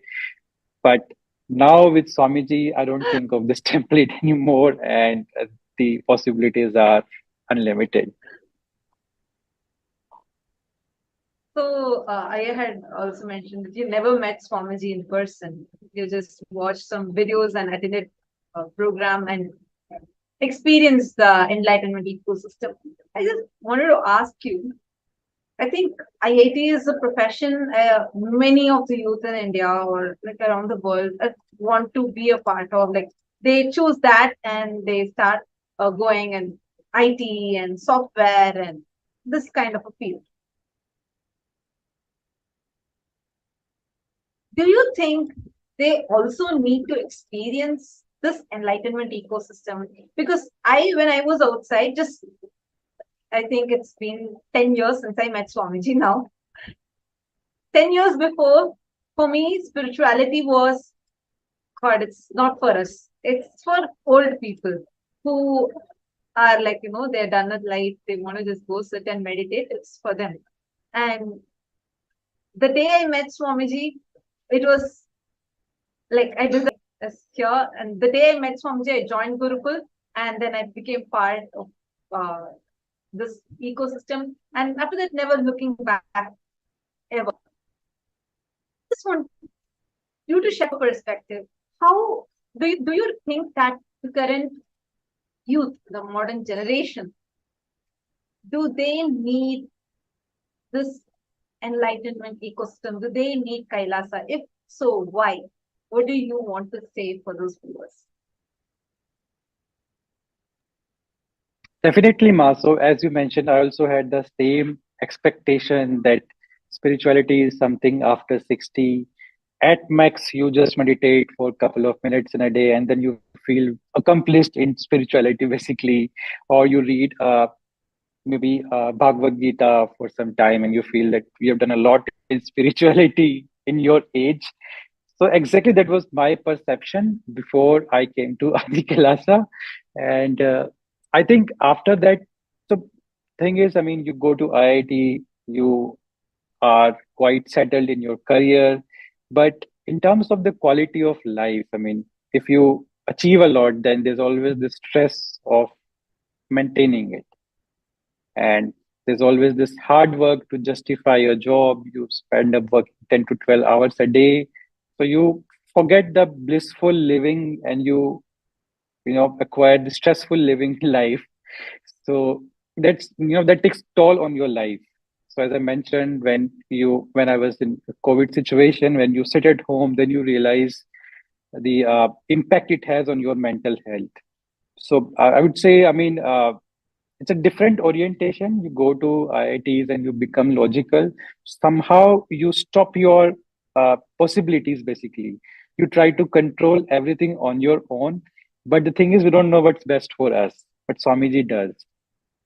So I would highly recommend every one of us in our family. Also, I recommend my younger sister, brother, that please do this. It is not something meant after old age or something which will take your time. It's something which will help you in your journey. It's important to live blissfully, and Swamiji will take care of everything. It's important, I mean, for youngsters, even if they don't understand the spiritual ecosystem, but they do understand the powerful ecosystem that they can manifest powers. I think that should be a starting point for them to start manifesting powers, and then they understand the importance and the benefit of this ecosystem. So that's something, because the youth nowadays are quite stressful in terms of career, in terms of their personal life, can help them live blissfully and control their lives positively. Thank you. Yeah, that was so beautiful. I think just to summarize, I would say we see this Instagram versus reality. All these kind of videos trend a lot on social media. But did you know actually you could live a cool life in your real life? That is what is living in as a part of Swamiji's enlightenment ecosystem needs. Because you don't need any effects or editing or any kind of those things to make you look cool or be cool, because you can actually live cool by manifesting these powers of Paramashivam, where you have the ability, for example, the power of Sarvanyatva. Just sit wherever you are and connect with Swamiji, download from the cosmos any knowledge you want. Literally having the whole Google downloaded in your brain, you have that ability. So these kind of powers is what Swamiji initiates us into, which are very practical, and you can use it in your day-to-day life. And now it is time to be a part of this ecosystem, to protect it. Each one of you, just imagine and see. Today you're experiencing this, but how sure are you that tomorrow your sons or your daughters are also going to be able to experience this? Even now, we are not having, except for what Swamiji is reviving now. Otherwise, Hindus do not know what is Hinduism.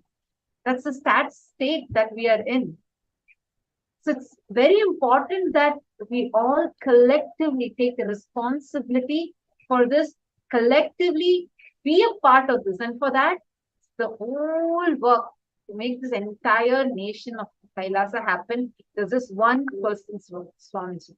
There's this one person's hard work, tireless hard work, with continuous sacrifice everything. At the age of 3, who would have ever thought about their purpose of life? But Swamiji did. Swamiji's first Chaturmasa was was at his age of 3. Just at his age of 3, Swamiji did the Chaturmasa. And he started laying the seed for Maha Kailasa at that age itself, tender age of 3.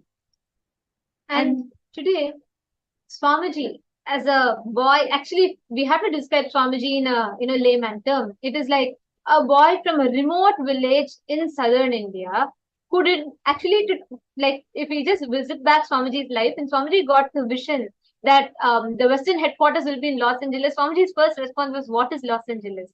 So, someone starting from the scratch, from the ground, today, Swamiji has created a nation for Hindus, a place to call home for Hindus, where 56 nations completely came down to zero.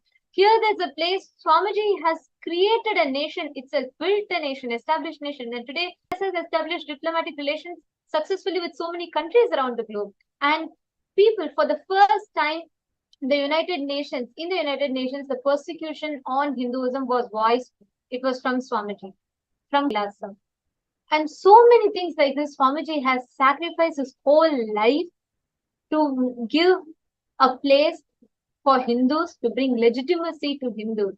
So everyone, when many of us, a common mindset amongst Indians, not just Indians, anywhere, is, after we pass from college, go to a good university, study there, like, after that, everything is set, all fine, then you get a job, get married and settle down. But there's something more to look in life beyond what we understand as money, beyond what we understand as relationships, and a lot more than that. And especially every Hindu, we have a responsibility to own. We have our religion, Hindu Veda Mata, who gave us all these sciences. Hindus gave 0, and because of which maths had a huge breakthrough. Hindus have contributed in every field: architecture, arts, culture, science, religion, language, literacy, even GDP. Till few hundred years before, we were contributing to almost 64% of the global GDP, and a lot more. And today, what Vedamata had given us, she is being persecuted and attacked. And we have a responsibility to own. And Swamiji is standing as the sole representation of that responsibility. So every single person that listened to this sharing beautifully had this perspective. Every one of you that listened to this, if you resonate saying, yes, what am I doing out here? I should be a part of this happening. Go ahead and sign up. Become a part of this mission of Kailasa. Whether you want to become as a Sarvajna Pita Yajaman, or you want to become as a sannyasi and stand up, please take the action now. When your inner space is giving the call, don't miss it. Be a part. And as a Hindu, each of us have a responsibility to take. Each of us have a huge responsibility to shoulder. And Swamiji has already taken it on himself. And at least we can do the least of being a part of this mission, because Swamiji is pulling the whole chariot single-handedly, and we as Hindus, as the youth, and everyone who feel for Hinduism, we need to be a part of it. So every one of you that listen to it and you feel like you have to be a part of it, go ahead and take the action. And the link to sign up is projected right here in the on the screen, so you all can sign up there. Let us know your intention, and our team will reach out to you to let you know the further details. Thank you so much, Atulji, for joining us and sharing your experience. It was wonderful to have this conversation with you. Thank you so much. Thank you, Ma. Nithyanandam. Thank you, Nithyanandam. And yes, I can see so many viewers here responding, and so many viewers actively posting your reactions and responses in the comment section. And I hope this was a very, very engaging and interesting sharing. So now it is time for all of us to get ready for one of the most awaited segments of the day for all of us. We're all going to be having the darshan of Trupurantaka Murthy and Vrishabharuda Murthy. So let us all get ready for the Bhava Samadhi darshan, and all the participants that are sitting here in the two-way video conferencing, all of you who are blessed to receive the Naina Diksha, I request all of you to please come on your camera and settle down. Let us all get ready for the Bhava Samadhi Darshan. This form of Paramashiva is actually very, very related to what we all were having as a conversation today. Just sometimes, like just this conversation that all of us were listening to, because it is in this form of Paramashiva that Paramashiva destroys the Tripurasuras. And he destroys all the people who try to stand up, who try to do against humanity. And Paramashiva takes responsibility, not just on behalf of planet Earth, but even on behalf of all the gods and goddesses. He goes to wage the war and he fights with the Tripurasuras to protect the gods and goddesses. And Trupurantaka Murthy is a very powerful form of Paramashiva. And similarly, we are also going to be having the darshan of Vrishabharuda Murthy, the form of Paramashiva that graced Vrishabha. As we're all getting ready for the Bhava Samadhi darshan, I'd like to remind all the viewers that are watching us on YouTube and Facebook, Bhava Samadhi darshan is a very sacred process. Bhava means attitude or aspect through which you connect to the divine. Sama means oneness. Adi means source. So the very word Bhava Samadhi has a beautiful meaning. It means connecting, experiencing oneness with the source through a particular aspect. Many of us might have been to temples. You might have visited the temples of Paramashiva, Devi, Ganesha, and so many temples like this. We all can connect to deity as a representation of the consciousness, but to be able to mirror and reflect that highest consciousness that a deity radiates, human beings are not matured for that. And that is why, out of extreme compassion, an avatar happens to bridge that gap, to give us the experience of these higher states of consciousness, and that is Bhava Samadhi Darshan. During the Bhava Samadhi Darshan, every different deity that Swamiji channels for us, in that time when you connect to Swamiji, all the powerful components, all the powerful cognitions of that deity gets awakened in you. So today, when we're all having the darshan of Trupurantaka Murthy and Vrishabharuda Murthy, connect to this form of Paramashiva and offer all your prayers. You can post it in the comment section, and you can offer all your prayers to Swamiji, this form of Swamiji, and just Swamiji's eyes falling on your prayers is enough. It will energize, it will add, Swamiji will infuse it with life energy for you to manifest. And now, let's all get ready to receive the Bhava Samadhi Darshan. We will now be chanting the Dhyana Shloka.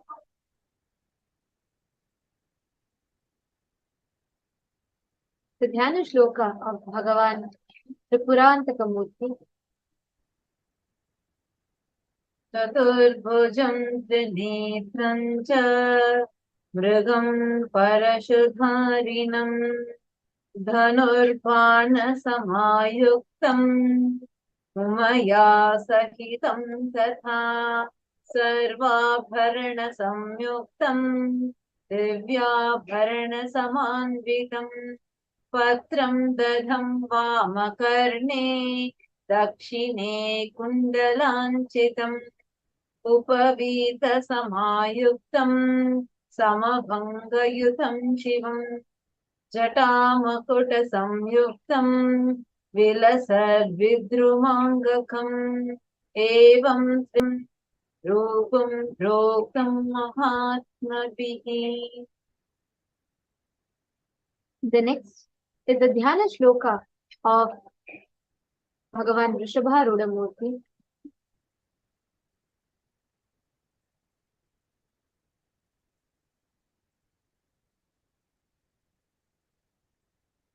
Salve Syadvakratundanvitam Katakaram Gopeta Prishtastatham Vamardhasya Daksham Varakara Yugaletam Kakushram Kalastaksham Prasannam Trinayanam Lasitam Bhavaveni Kiritam Vame Gaurya Sametam Namatam Shubhakaram Tam Vrishabharudamisham.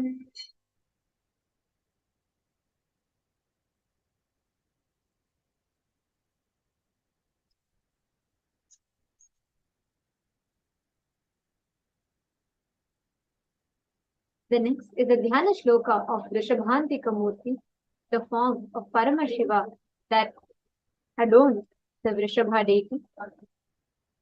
Chaturbhujam Trinetram cha Mrigam Parashudharinam Dhanurbhana Samayuktam Umaya Sahitam Tatha Sarvabharana Samayuktam Divyabharana Samavritam Patram Dhadam Vamakarne Dakshine Kundalanvitam Upavita Samayuktam Samabhangayutam Shivam Jatamakutta Samyuktam Vilasadvigrumakam Nevam Tripura Samharam.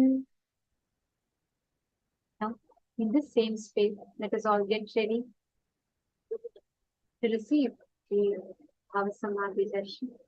Please chant the Mahavakya. Om Nithyananda Paramashivam. Om Nithyananda Paramashivam. Om Nithyananda Paramashivam.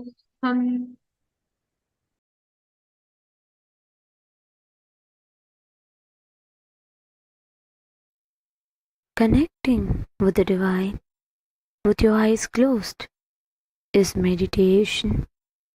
Connecting with the divine with your eyes open is darshan. Come, let us all now move from meditation to darshan. Slowly, very slowly, please open your eyes.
பக்தர் வேண்டும் வரம் தரும் நித்யானந்தன் தரிசனம் பாதம் குருநாதன் திருப்பாதம் அதை காணும் சுபயோகம் இன்று கூடும் நித்யன் பாதம் குருநாதன் திருப்பாதம் அதை காணும் சுபயோகம் இன்று கூடும் நித்யன் தோன்றி அருள் தரும் ஸ்வர்ண ரிஷப வாகனம் பக்தர் வேண்டும் வரம் தரும் நித்யானந்தன் தரிசனம் பாதம் குருநாதன் திருப்பாதம் அதை காணும் சுபயோகம் இன்று கூடும்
ஸ்வர்ண ரிஷப வாகனம் பக்தர் வேண்டும் வரம் தரும் நித்யானந்தன் தரிசனம் பாதம் குருநாதன் திருப்பாதம் அதை காணும் சுபயோகம் இன்று கூடும் நித்யன் பாதம் குருநாதன் திருப்பாதம் அதை காணும் சுபயோகம் இன்று கூடும்.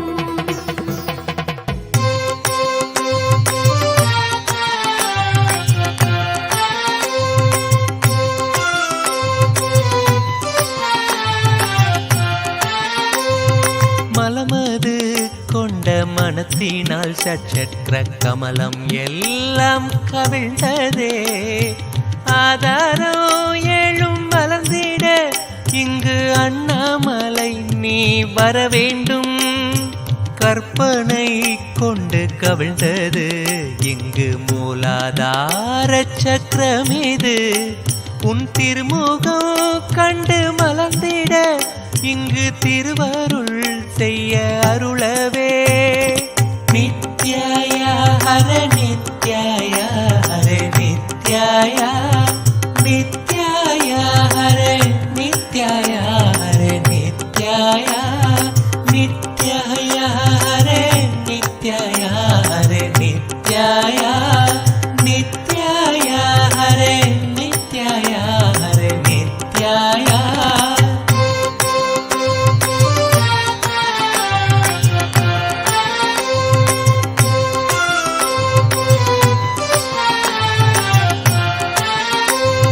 பயமது கண்டு பயந்தே இங்கு சுவாதிஷ்டானம் அது மூடியே சுதந்திர உணர்வை சொற்பமும் இன்றி காணாமல் போய் கலங்கினோ. அபயம் என்றிங்கு அபயம் அளித்து உன் அருளினால் யமபயம் எங்கும் இருந்து எங்களை காத்து யமபயம் போக்கி நித்ய சத்குரு அருளவே. சுந்தர முகம் நின்னை கண்டதும் சுவாதிஷ்டானம் அது மலர்ந்ததே. கருணை தேவனே உன் கரம் பட்டு அபயம் நீங்கியே அருளினோய். நித்யாய ஹர நித்யாய ஹர நித்யாய நித்யாய ஹர நித்யாய ஹர நித்யாய நித்யாய ஹர நித்யாய ஹர நித்யாய நித்யாய ஹர நித்யாய ஹர நித்யாய.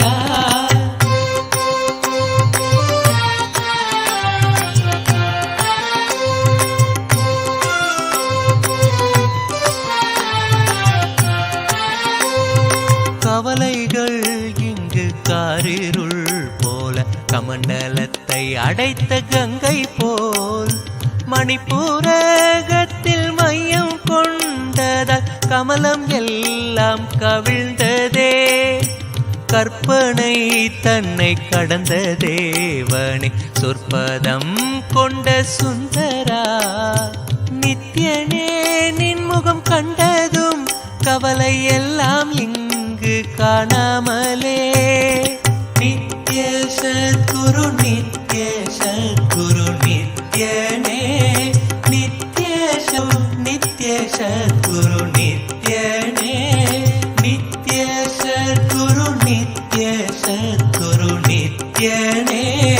நித்ய சத்குரு நித்ய சத்குரு நித்யனே.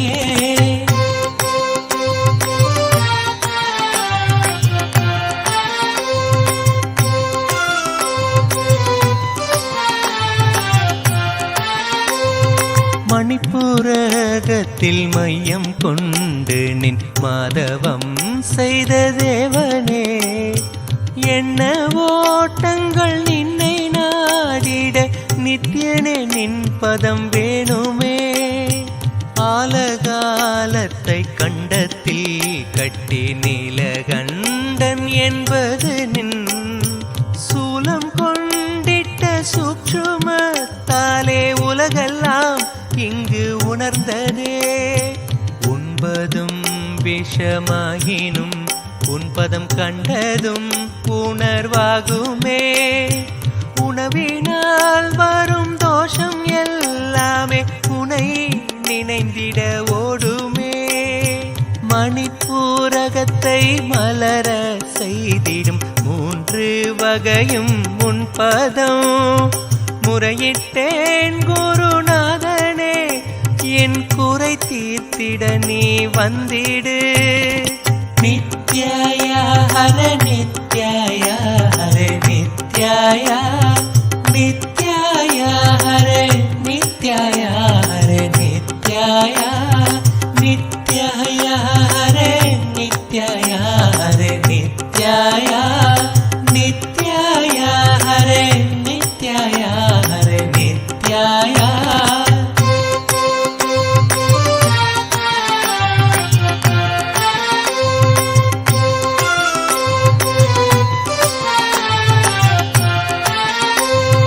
அடுத்தவர் தன்னை மனதிலே எண்ணி அநாகதமும் முடியே. அன்பினை நானும் தேடி தேடியே இதயம் நொந்திங்கு கெட்டனன். மூடிய ஆனாகினின் திருமுகம் தீரக்கவே சூரியன் கண்ட தாமரை போல சுந்தரனின் திருமுகம். சந்திரன் கண்ட அல்லியை போல நின்முகம் கண்ட என் மனம். சந்திரன் கண்ட குமுதமே போல நின் பதம் கண்ட என் மனம். நின்முகம் நினைந்திங்கு நிர்மலமாகவே ஆனதே.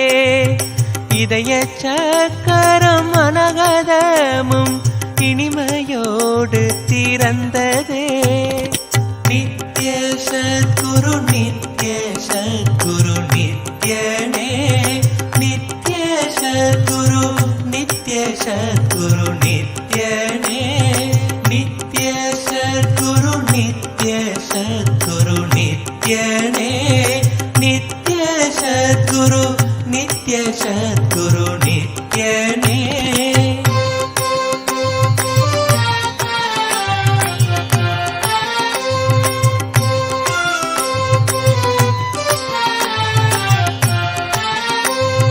மற்றவர் கண்டு மறைகள் எல்லாம் கலன்று விசுத்தி அதுவும் அசுத்தியாய்.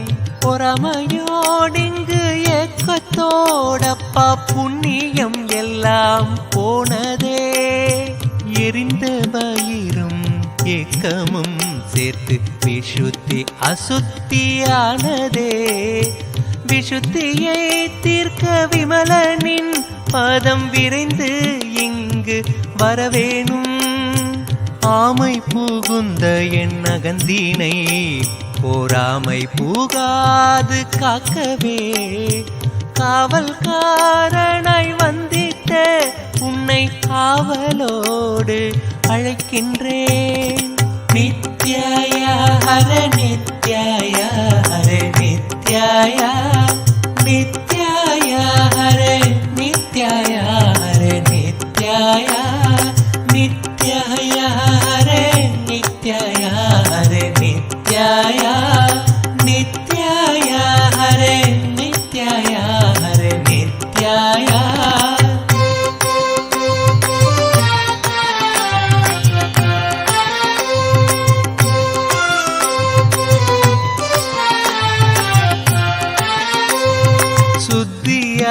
சுத்தி எல்லாம் கடந்திய சுத்தாதீதமே ஞானதே சுத்த பரவெளி சுகமாய் வீட்டிற்கும் நித்தியனே உன் பதம் வேணுமே அழுக்கெல்லாம் தீர்க்கும் அமலன் ஞான விசுத்தியை சுத்தமாக்கவே சுத்தமோன பர